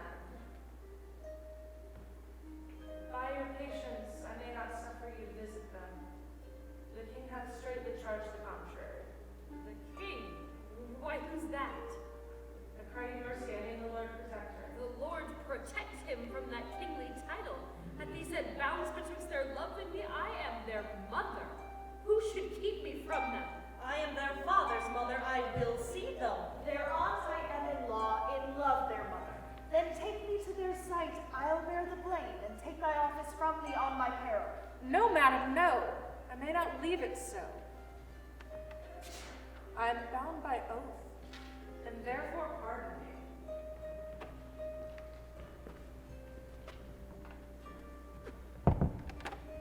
Let me but meet you ladies 1 hour hence, and I'll salute your grace of York as mother, and reverend looker on of two fair queens. Come, madam, you must straight to Westminster, there to be crowned Richard's royal queen. Cut my lace in sunder that my pet heart may have some scope to beat, or else I swoon at this dead-killing news. Oh, despiteful tidings, oh, unpleasing news. Be of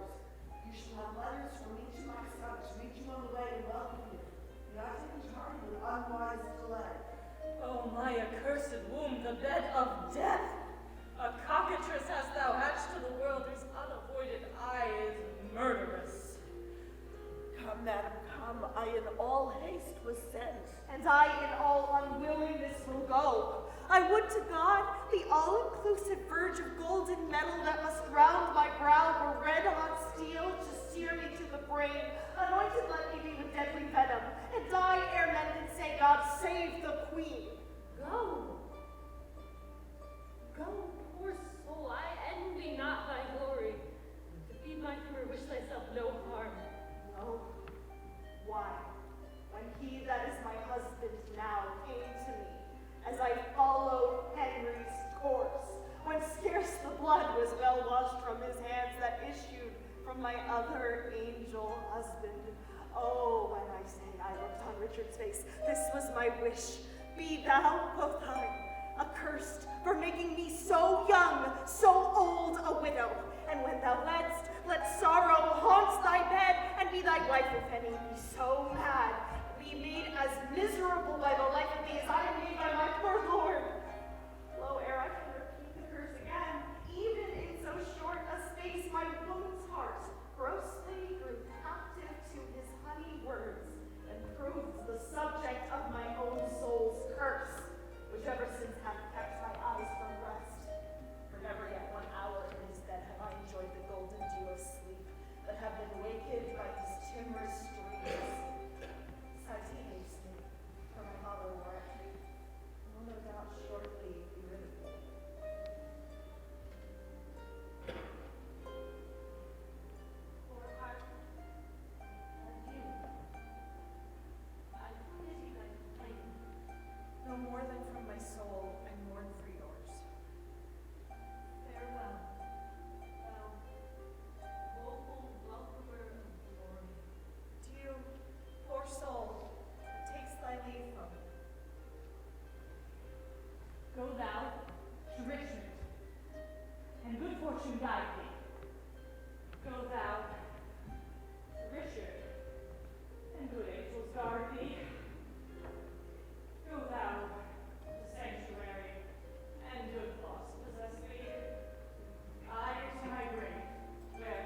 heart, cousin of Buckingham, My gracious sovereign. give me thy hand. Thus high by thy advice and thy assistance is King Richard seated. But shall we wear these honors for a day, or shall they last, and we rejoice in them? Still live they, and forever may they last. Ah, Buckingham, now do I play the touch to try if thou be current gold indeed. Young Edward lives. Think now what I would say. Say on, my loving lord. Why, Buckingham, I say I would be king. Why, so you are, my thrice renowned liege. Am I king? 'Tis so, but Edward lives. A true noble prince. True noble prince. Cousin, thou wert not wont to be so dumb. Shall I be plain? I wish the bastard's dead, and I would have it suddenly performed. What thinkst thou? Speak suddenly, be brief.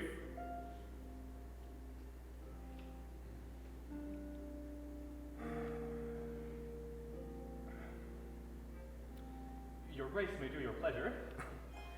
Tut, tut. Thou art all ice. Thy kindness freezeth. Say, have I thy consent? They shall die. Give me some breath, some little pause, my lord, before I positively speak herein. I will resolve your grace immediately.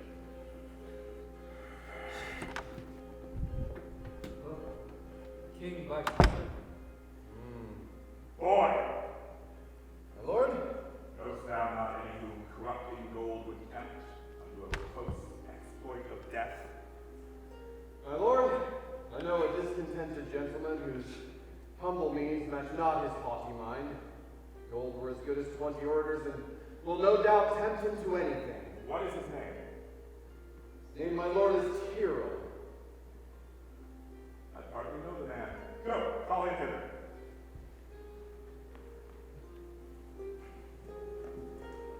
The deep revolving wicked Buckingham no more shall be the neighbor to my counsel.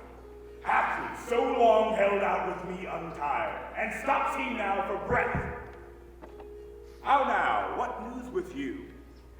My lord, I hear the Princess Royals fled to Richmond in those parts beyond the sea where he abides. Catesby! My lord. Rumor it abroad that Anne, my wife, is sick and like to die. I will take order of her keeping close.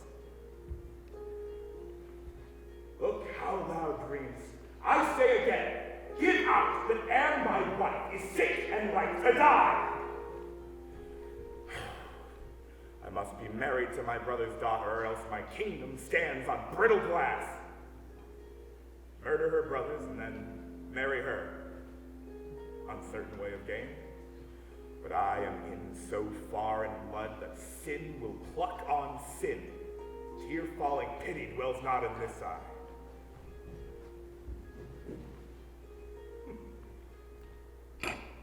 Is thy name Tyrrell? James Tyrrell, and your most obedient subject. Art thou indeed? Prove me, my gracious sovereign. Dares thou resolve to kill a friend of mine? Aye, my lord.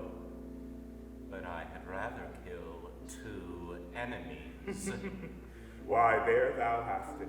2 deep enemies.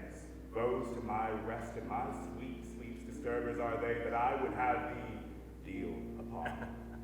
Tyrrell, I mean those bastards in the tower. Let me have open means to come to them, and soon I'll rid you from the fear of them. Thou singst sweet music. Hark, come hither, Tyrrell. Go, by this token, rise and lend thine ear.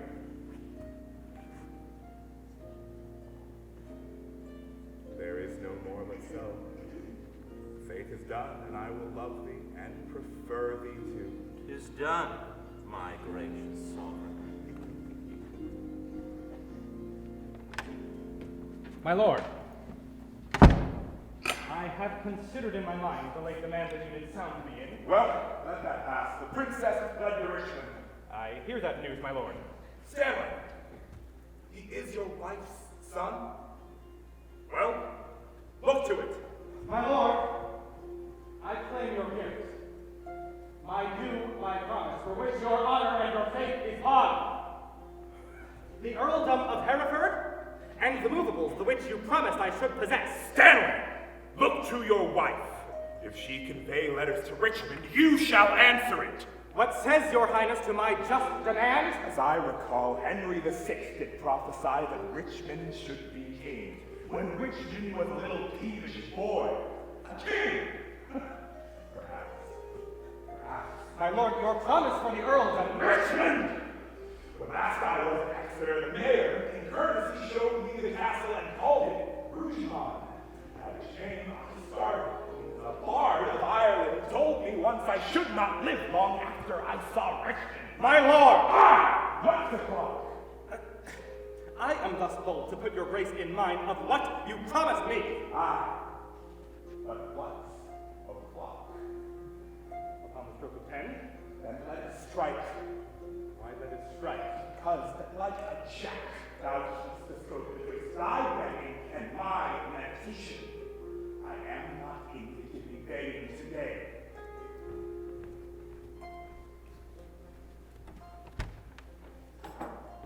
Even so, rewards he my true service with such deep contempt. Made I him king for this? Oh, well, let me think on Hastings, and be gone to Brecknock, while my fearful head is on.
Massacre that ever yet this land was guilty of.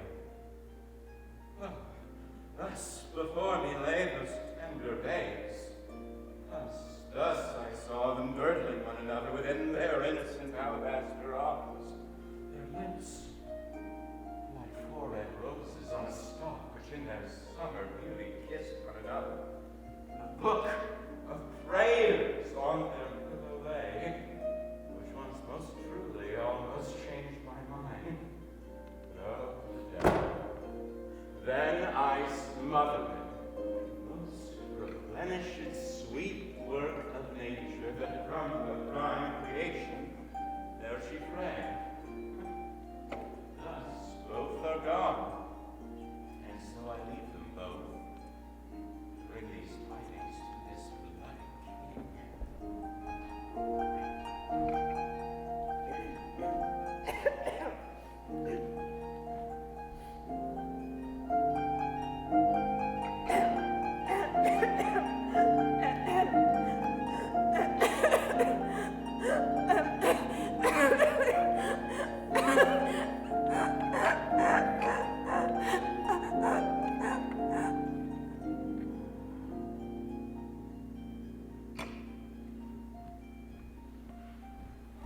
All hail!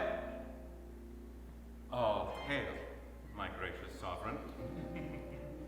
Kind Tyrrell, am I happy in thy news? If to have done the thing you gave in charge beget your happiness, be happy then, for it is done. But my liege. But didst thou see them dead? I did, my lord. And buried, gentle Tyrrell. The chaplain of the tower hath buried them, but how or in what place I do not know. Come to me, Tyrrell, soon and after supper, and thou shalt tell the process of their deaths. Meantime, but think how I may do thee good, and be inheritor of thy desire.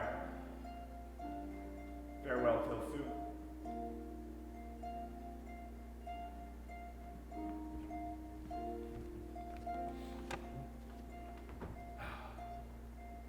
The sons of Edward sleep in Abraham's bosom, and Anne, my wife, hath bid the world good night.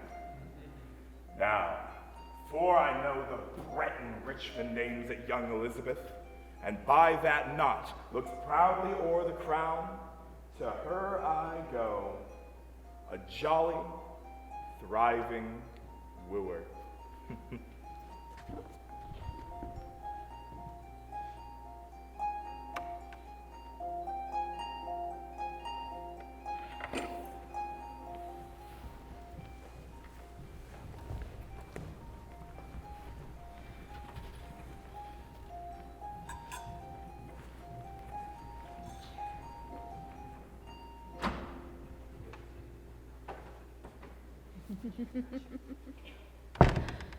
So now prosperity begins to mellow and drop into the rotten mouth of death. Here in these confines, slyly have I learnt to watch the waning of mine adversaries. Draw thee, wretched Margaret. Who comes here? Oh, my young princess, my tender babes, if yet your gentle souls fly in here and be not fixed in due perfection, hover about me with your airy wings and hear your mother's lamentation. Wilt thou, O God, fly from such gentle lambs and throw them in the entrails of the wolf? So sleep when such a deed was done. When holy Harry died, and my sweet son. Blind sight, dead life, poor mortal living ghost, woe seen, world's shame, graves due by life usurp, rest thy unrest on England's lawful earth, unlawfully made drunk with innocent's blood. If ancient sorrow be most reverend, give mine the benefit of seniority. If sorrow can admit society, tell o'er your woes again by viewing mine. I had an Edward, till a Richard killed him. I had a Harry, till a Richard killed him. Thou hadst an Edward, till a Richard killed him. Thou hadst a Richard, till a Richard killed him. I had a Richard too, and thou didst kill him. Thou hadst a Clarence too, and Richard killed him. The mortal kettle of thy womb hath crept as hellhound, that doth hunt us all to death. That dog that had his teeth before his eyes to worry lambs and lap their gentle blood. That foul defacer of God's handiwork, that excellent grand tyrant of the earth, thy womb let loose, to chase us to our graves. Oh, upright, just, and true disposing God, how do I thank thee, that this carnal cur preys on the issue of his mother's body, and makes her cue fellow with others' moan. Oh, Harry's wife, triumph not in my woes. God witness with me, I have wept for thine. Bear with me. I am hungry for revenge, and now I cloy you with beholding it. Thy Edward, he is dead, that stabbed my Edward. Thy other Edward, dead to quit my Edward. Young York, he is but boot, because both they match not the high perfection of my loss. Thy Clarence, he is dead that killed mine Edward, and the horrors of this tragic play untimely smothered in their dusky graves. Richard yet lives. Hell's black intelligencer. Earth gapes, hell burns, fiends roar, saints pray to have him suddenly conveyed away. Cancel his bond of life, dear God, I pray that I may live to say the dog is dead.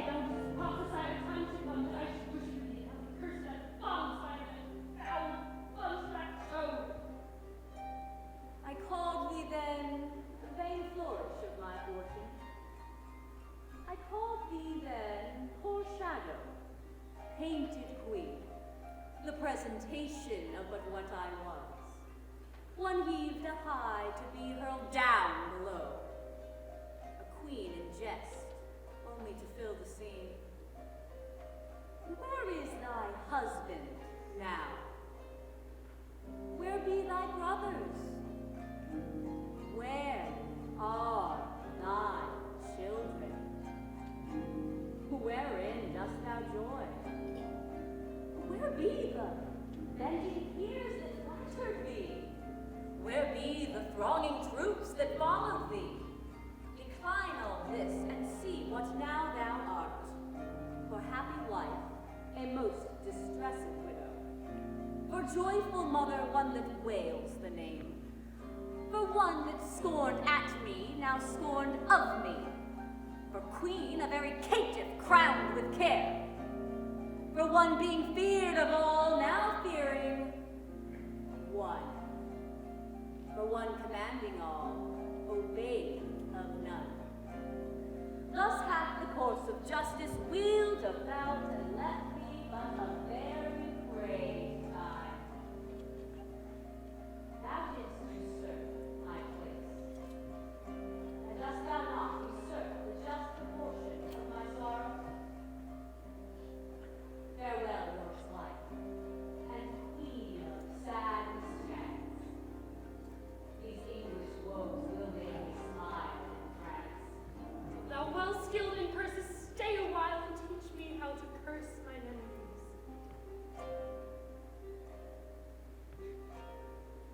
Forbear to sleep the nights, and fast the days. Compare dead happiness with living woe. Think that thy days were fairer than they were, and he that slew them fouler than his. That made my loss makes that cause the worse. Revolving this will teach thee how to curse.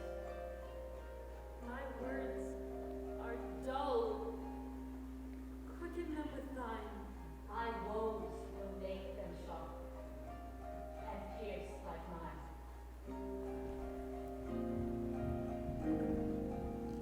If so, then be not tongue-tied. Go with me, and in breath of bitter words let's smother my damned son, which thy two sweet sons smothered. I hear his drum, be copious it exclaims. Who intercepts my expedition? Oh, she that might have intercepted thee by strangling in her accursed womb from all the slaughters, wretch, that thou hast done. Hadst thou that forehead with the golden crown where should be graven, if that right were right. The slaughter of the prince that owed their crown and the dire death of my two sons and brothers. Tell me, thou villain slave, where are my children? A flourish, trumpets, strike alarm drums, let not the heavens hear these telltale women rail on the Lord's anointed. Strike, I say!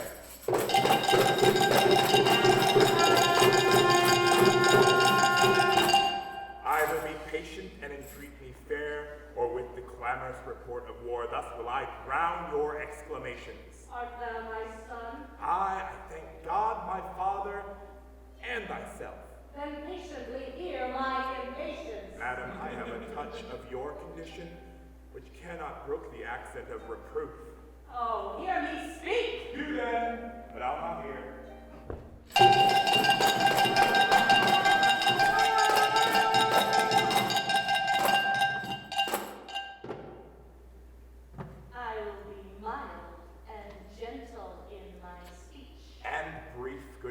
for I am in haste. Art thou so hasty?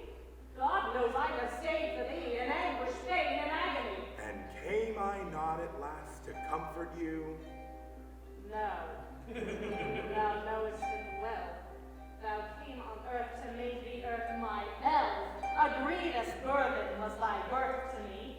Tetchy and wayward was thy infancy. Thy school days frightful, desperate, wild, furious. Thy prime of manhood daring, bold, and venturous. Thy age confirmed, proud, subdued, bloody, treacherous. More mild, yet more harmful, kind in hatred. Tell me, what comfortable hour canst thou name that ever graced me in thy company? If I be so disgracious in your sight, let me march on and not offend your grace. I prithee hear me speak. You speak too bitterly. Hear me a word, for I shall never speak to thee again.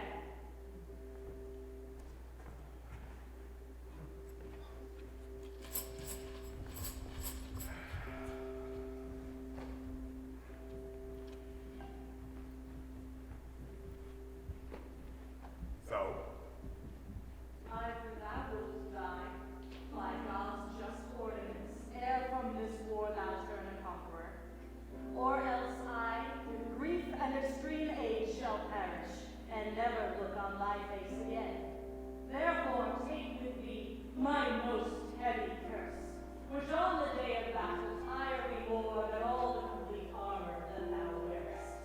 My prayers on the adverse party fight, and there the little souls of Edward's children whisper the spirits of thy enemies, and promise them success and victory.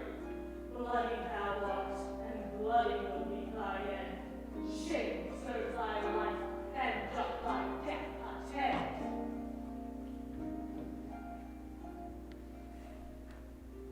Though far more cause, yet much less spirit to curse abides in me. I say amen to all. stay, madam. I must speak a word with you. I have no more sons of the royal blood for me to slaughter. You have a daughter called Elizabeth, virtuous and fair, royal and gracious. Must she die from it? So let her live. Now corrupt her manners, stain her beauty, throw over her the veil of infamy.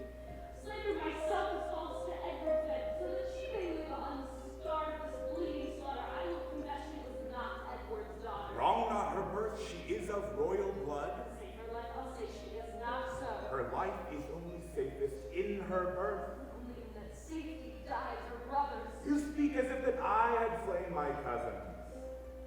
Cousins indeed, and by their uncle, cousin of comfort, kingdom, kindred, freedom, life. Whose heads overleft their tenderness, thy head all indirectly gave direction. Madam, so thrive I in my enterprise and dangerous success of bloody wars as I intend more good to you and yours than ever you or yours would by me wrong. What good is covered with the face of heaven to be discovered that can do me good? The advancement of your children, gentle lady. To some scaffold there to lose their heads? No, to the dignity and height of honor, the high imperial type of this earth's glory.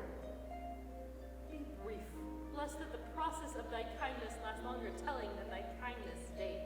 Then know that from my soul I love thy daughter, and mean to make her Queen of England. Say then, who dost thou mean should be her king? Even he that makes her queen, who should be else? What? Thou. I, even I. What thinkst thou, madam? How canst thou woo her? Oh, thou rather you, as one is most acquainted with her humor. Wilt thou learn of me? Madam, with all my heart. Send her. By the man that slew her brother's fair bleeding hearts. Thereon engraved Edward and York. And now if this inducement force her not to love, send her a story of thy noble acts, away her uncle Clarence, her uncle Rivers, yea, and for her sake made his quick conveyance of her good Aunt Anne. Come, you mock me. This is not the way to win your daughter. There is no other way, unless thou couldst put on some other shape and not be Richard that hath done all this. Say that I did all this for love of her. Nay, then, indeed, she cannot choose but hate thee, having bought love with such a bloody spoil. Look, what is done cannot be now amended. Men shall deal unadvisedly sometimes, which after hours give leisure to repent. If I did take the kingdom from your sons to make amends, I'll give it to your daughter. If I have killed the issue of your womb to quicken your increase, I'll beget my issue of your blood upon your daughter. Your children were a vexation to your youth, but mine will be a comfort to your age. What we have many goodly days to see. The liquid drops of tears that you have shed will come again. Vanishing there alone with interest of 10 times double gain of happiness. Go then, my mother, to your daughter go. Make old her bashful years with your experience. Put in her heart the aspiring flame of tender sovereignty. Acquaint the princess with the sweet, silent hours of marriage joys. And when this arm of mine chastise the petty rebel, dull-brained Buckingham, bound with triumphant garlands will I come, and lead your daughter to a conqueror's bed, to whom I will retail my conquest won, and she shall be sole victress, Caesar's Caesar. What were I best to say? Her father's brother would be her lord? Or should I say her uncle? Or he that slew her brothers and her uncle? Under what title should I woo for thee the God, the law of my honor, and her love can make seem pleasing to her tender years? Say I will love her everlastingly. But how long shall that title ever last? Sweetly enforce unto her fair life's But end. how long fairly shall her sweet life last? Your reasons are too shallow and too quick. Oh, no, my reasons are too deep and dead. Too deep and dead, poor infants in their grave. Harp not on that string, madam, that is past. Harp on it still shall I till heartstrings break. I swear. By nothing. This is no oath. If something thou wilt swear to me believe, swear then by something that thou hast not wronged. Now by the world, 'Tis full of thy foul wrongs. my father's death, Thy life hath that dishonored. then by myself. Thyself misuses. Why then by God? God's wrong is most of all. What canst thou swear by me now? The time to come. The children live, whose parents thou hast slaughtered. The parents live, whose children thou hast butchered. Swear not my time to come, that thou hast misused, ere used my time, misused or past. As I intend to prosper and repent, day, yield me not thy light, nor night thy rest. Be opposite all planets of good luck to my proceedings, if, with pure heart's love, I tender not thy beauteous, princely daughter. In her consists my happiness and thine. Without her, follows to this land and me, to thee, herself, and many a Christian soul, death, desolation, ruin, and decay. It cannot be avoided but by this. It will not be avoided but by this. Therefore, good mother, I must call you so. Be the attorney of my love to her. Plead what I will be, not what I have been, not my deserts, but what I will deserve. Shall I be tempted of the devil thus? Aye, if the devil tempt thee to do good. Thou didst kill my children. But in your daughter's womb I bury them, where in that nest of spicery they shall be themselves of themselves to your recomforture. I go. Write to me shortly, and you shall understand from me her mind. Bear her my true love's kiss. And so, farewell.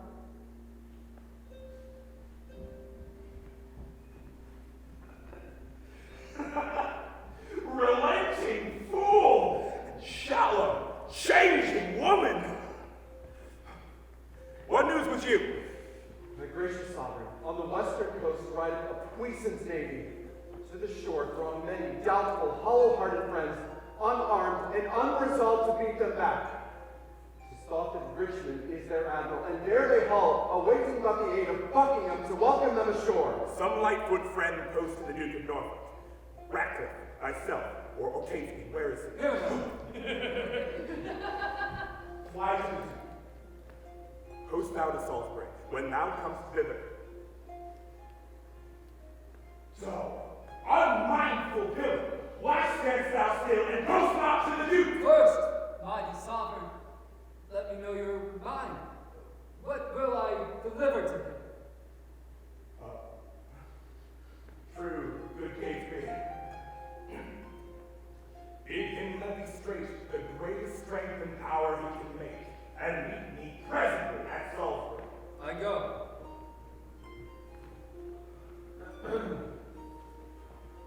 What is your highness' pleasure I shall do at Salisbury? Why, what wouldst thou do there before I go? Your highness told me I should post before. My mind is changed, sir. My mind is changed. How now? What news with you? None good, my lord, to please you with the hearing, nor none so bad but it may well be told. Hoy day, a riddle, neither good nor bad. Why dost thou run so many miles about when thou mayst tell me the tale a nearer way? Once more, what news? Richmond is on the seas. There let him sink, and be the seas on him.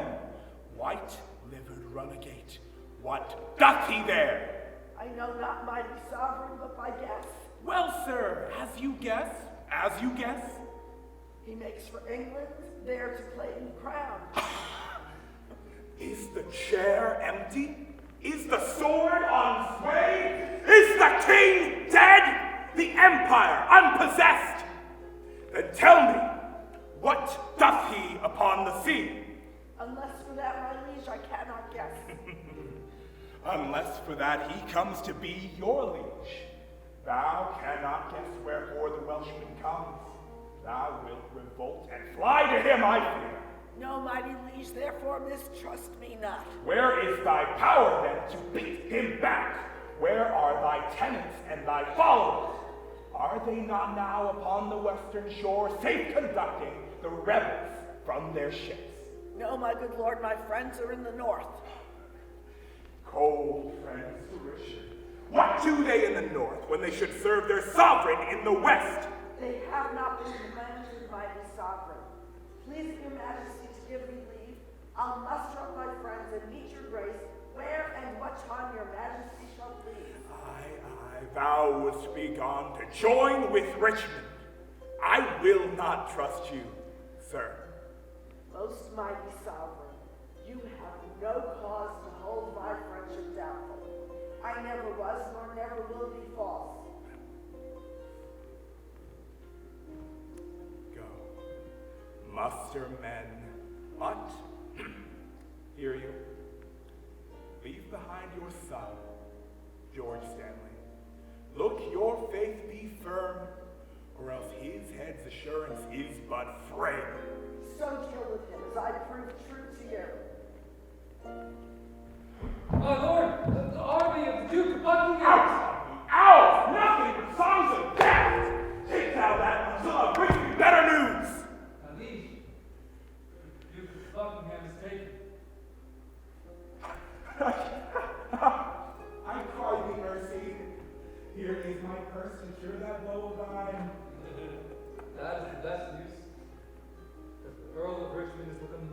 power landed at Milford's. Colder tidings yet must be told. Away toward Southwood. While we reason here, a royal battle might be won and lost.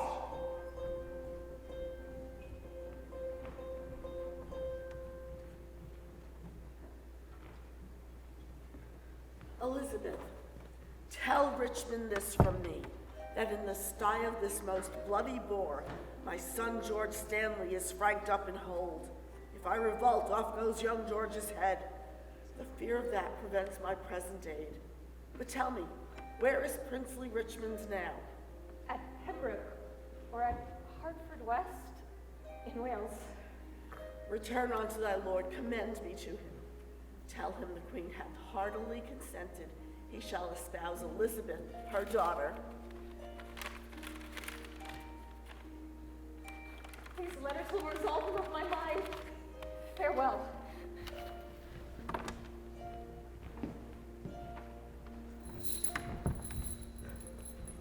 Will not Queen Richard let me speak with him? No, my good lord. Therefore be patient. Hastings! And Edward's children, Rivers and holy King Henry, and my fair son Edward, if in your moody, discontented souls do through the clouds behold this present hour, even from the bends, not my destruction!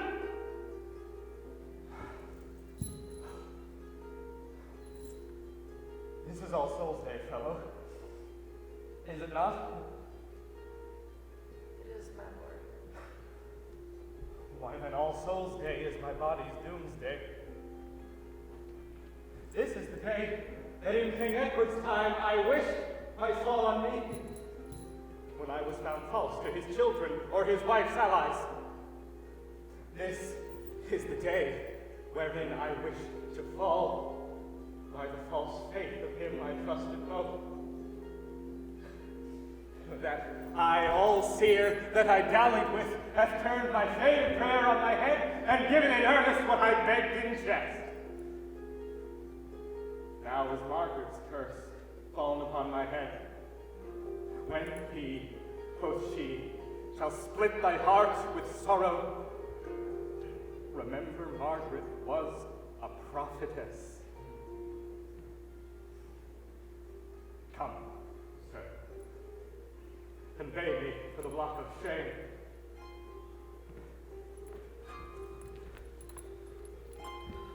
Wrong hath but wrong, and blame the due of blame.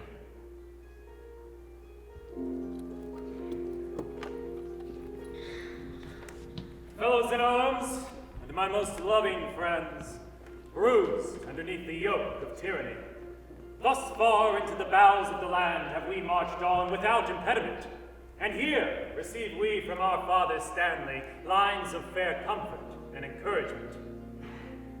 The wretched, bloody, and usurping boar that spoiled your summer fields and fruitful vines swills your warm blood like wash, and makes his trough in your embowling bosoms. This foul swine lies now even in the center of this isle. In God's name, cheerly on, courageous friends, to reap the harvest of perpetual peace by this one bloody trial of sharp war. Every man's conscience is 1,000 swords to fight against that bloody homicide. I doubt not, but his friends will fly to us. He hath no friends, but who are friends with fear, which in his greatest need will shrink from him. All for our advantage. Then in God's name, march! True hope is swift, and flies with swallows' wings.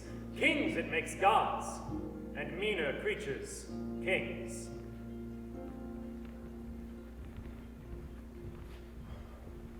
If the charms has, even here in Bosworth Field, up my tent there.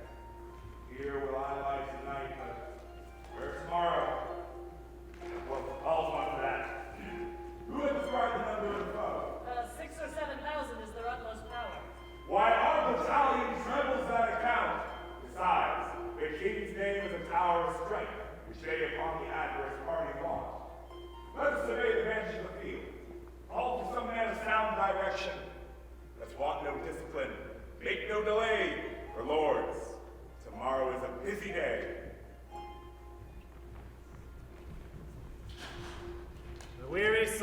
hath made a golden set, and by the bright track of his fiery car gives signal of a goodly day tomorrow.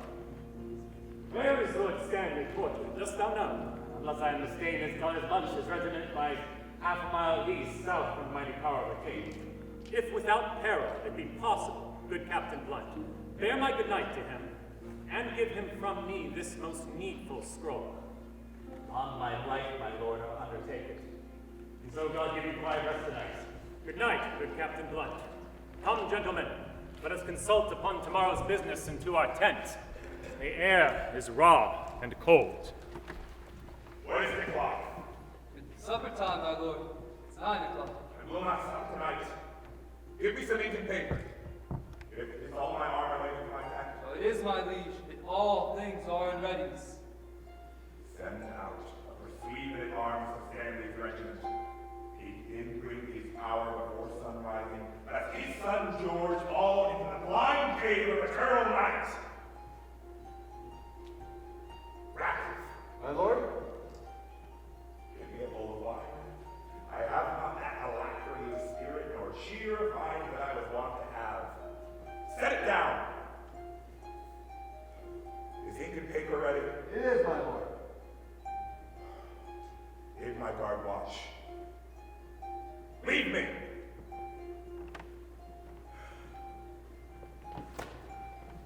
Fortune and victory sit on thy helm. All comfort that the dark night can afford be to thy person, noble father-in-law.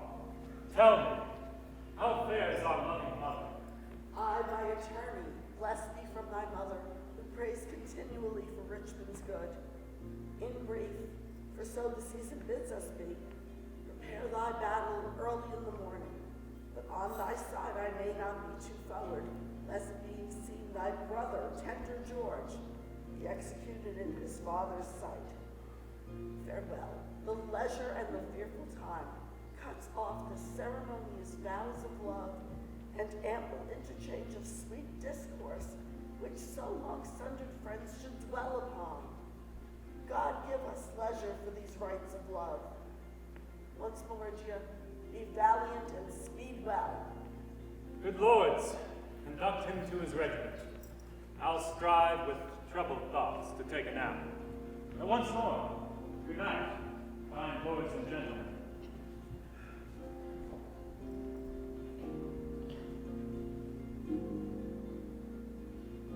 O thou, whose captain I account myself, look on my forces with a gracious eye.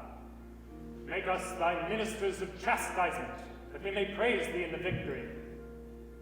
To thee I do commend my watchful soul, ere I let fall the windows of mine eyes. Sleeping and waking, oh, defend me still.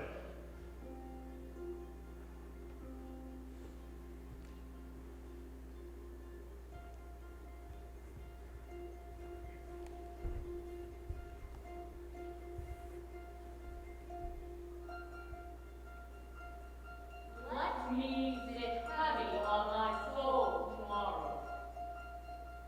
Think how thou stabbedst me in my prime of youth at Tewkesbury.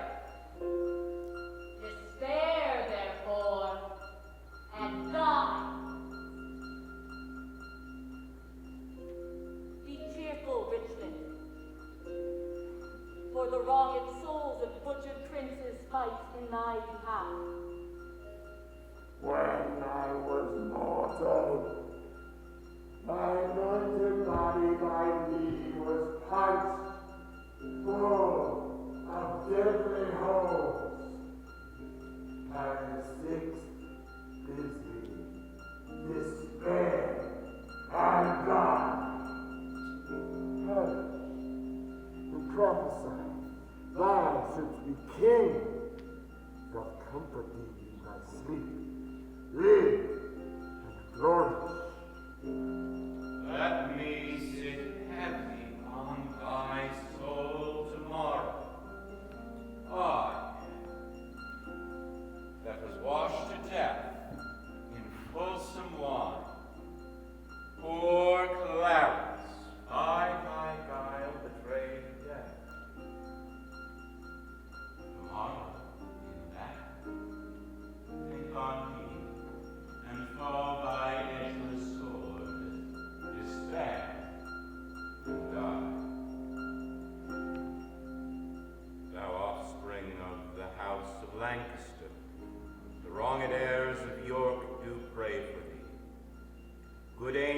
shouldst guard thy battle, live and flourish. Let me sit heavy on thy soul tomorrow, rivers that die, that conference! Despair, die! Awake and think our wrongs in Richard's bosom will conquer him. Awake and win the day. Think on Hastings, despair and die. Thy nephew's souls bid thee despair and die. Tomorrow in the battle think of me and fall thy edgeless sword. Despair and die. Despair and die. Despair and die. Despair and die. Alas was I that helped thee to the crown. Alas was I that felt thy tyranny. Oh, in the battle, think on Buckingham and die in terror of thy guilty acts. Dream on of bloody deeds and death. Fainting despair, despairing, yield thy breath. I died for hope, ere I could lend thee aid. But cheer thy heart, and be not thou dismayed. God and good angel fight on Richmond's side, and Richard falls in height of all his pride. Despair and die. Despair and die. Despair.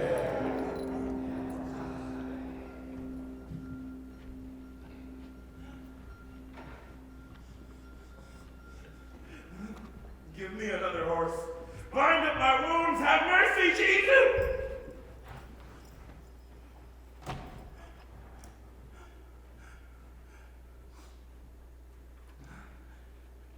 Soft.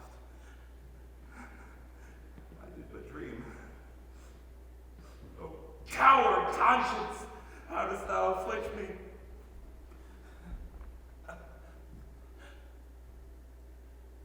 The lights burn blue. It's now dead midnight.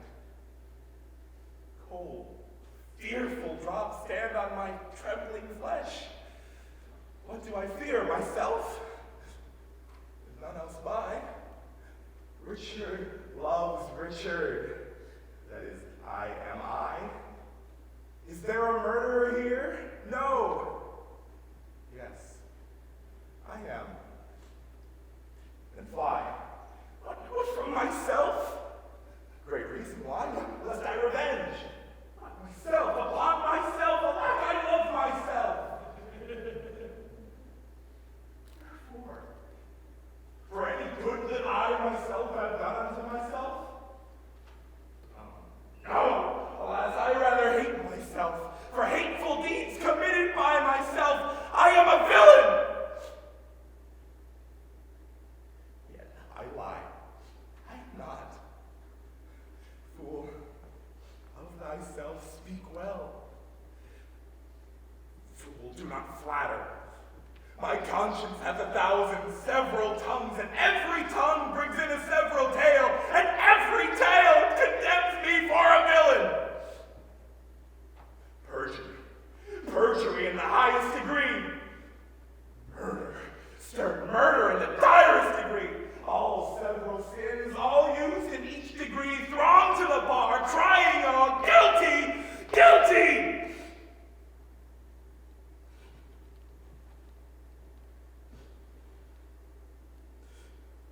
I shall despair. There is no creature loves me. And if I die, no soul shall pity me. Nay, wherefore should they, since that I myself find in myself no pity to myself? Methought the souls of all that I had murdered came into my tent, and every one did threat tomorrow's vengeance on the head of Richard. My lord! Whose was there? That was my lord. Your friends are up and buckle on their armor. O Ratcliffe, I have dreamed a fearful dream. What thinkst thou? Will our friends prove all true? No doubt, my lord. Oh, Ratcliffe, I fear. Nay, good my lord. Not afraid of shadows.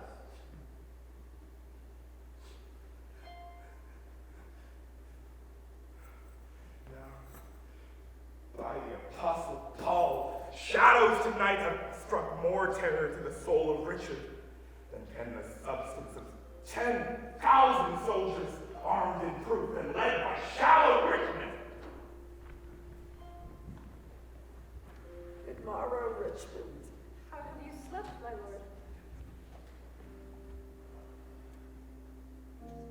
The sweetest sleep, and fairest boding dreams that ever entered in a drowsy head. How far into the morning is it, lords? Upon the stroke of 4. Why then, 'tis time to arm and give direction.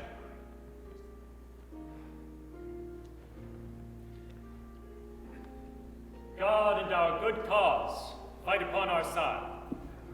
The prayers of holy saints and wronged souls, like high-reared bulwarks, stand before our faces. Richard except, those whom we fight against had rather have us win than him they follow. For what is he they follow? Truly, gentlemen, a bloody tyrant and a homicide. One raised in blood, and one in blood established. One that made means to come by what he hath, and slaughtered those that were the means to help him. One that hath ever been God's enemy. Then, if you fight against God's enemy, God will in justice reward you as his soldiers. If you do sweat to put a tyrant down, you sleep in peace, the tyrant being slain. If you do fight in safeguard of your wives shall welcome home the conquerors. If you do free your children from the sword, your children's children quit it in their age. Then, in the name of God and all these rights, advance your standards, draw your willing swords, sound drums and trumpets boldly and cheerfully. God and St. George, Richmond and victory! Victory!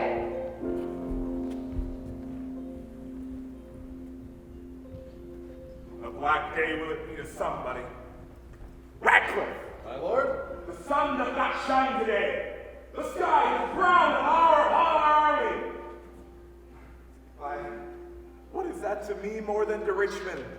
For the self-same heaven that looks sadly on me frowns on him. Arm, my lord, the foe vaunts in the field. Come, bustle, bustle. Prepares my horse.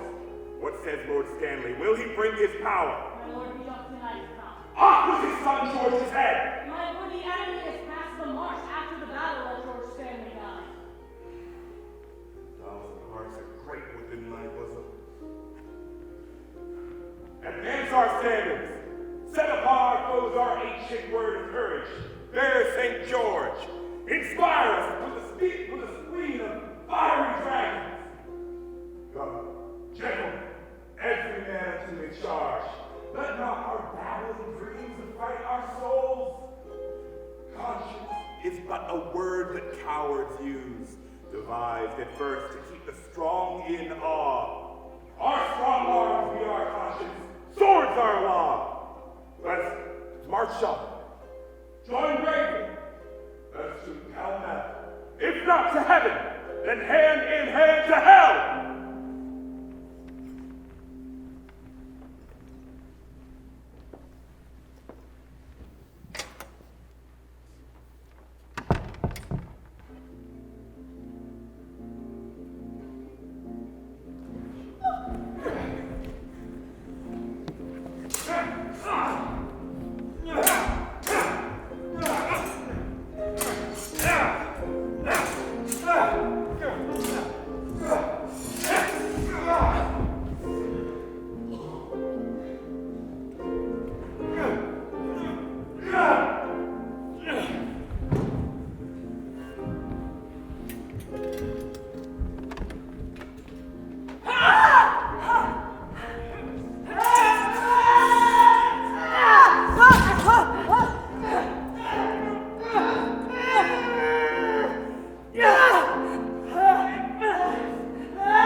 him for a horse!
God in your arms be praised, victorious friends.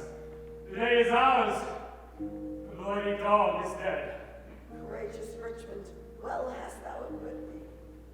Lo here, this long usurped royalty, from the dead temples of this bloody wretch, have I plucked off to grace thy brows withal. Bear it, enjoy it, and make much of it. Great God of heaven, say amen to all. But tell me, is your Stanley living? He is my lord and safe in Leicester town. Proclaim a pardon to the soldiers fled. And then, as we obtain the sacraments, we will unite the white rose and the red. England hath long been mad, and scarred herself. The brother blindly shed the brother's blood. The father rashly slaughtered his own son. The son compelled, then butchered to the sire. All this divided York and Lancaster. Oh, now, like Richmond and Elizabeth, the true succeeders of each royal house, by God's fair ordinance, conjoin together.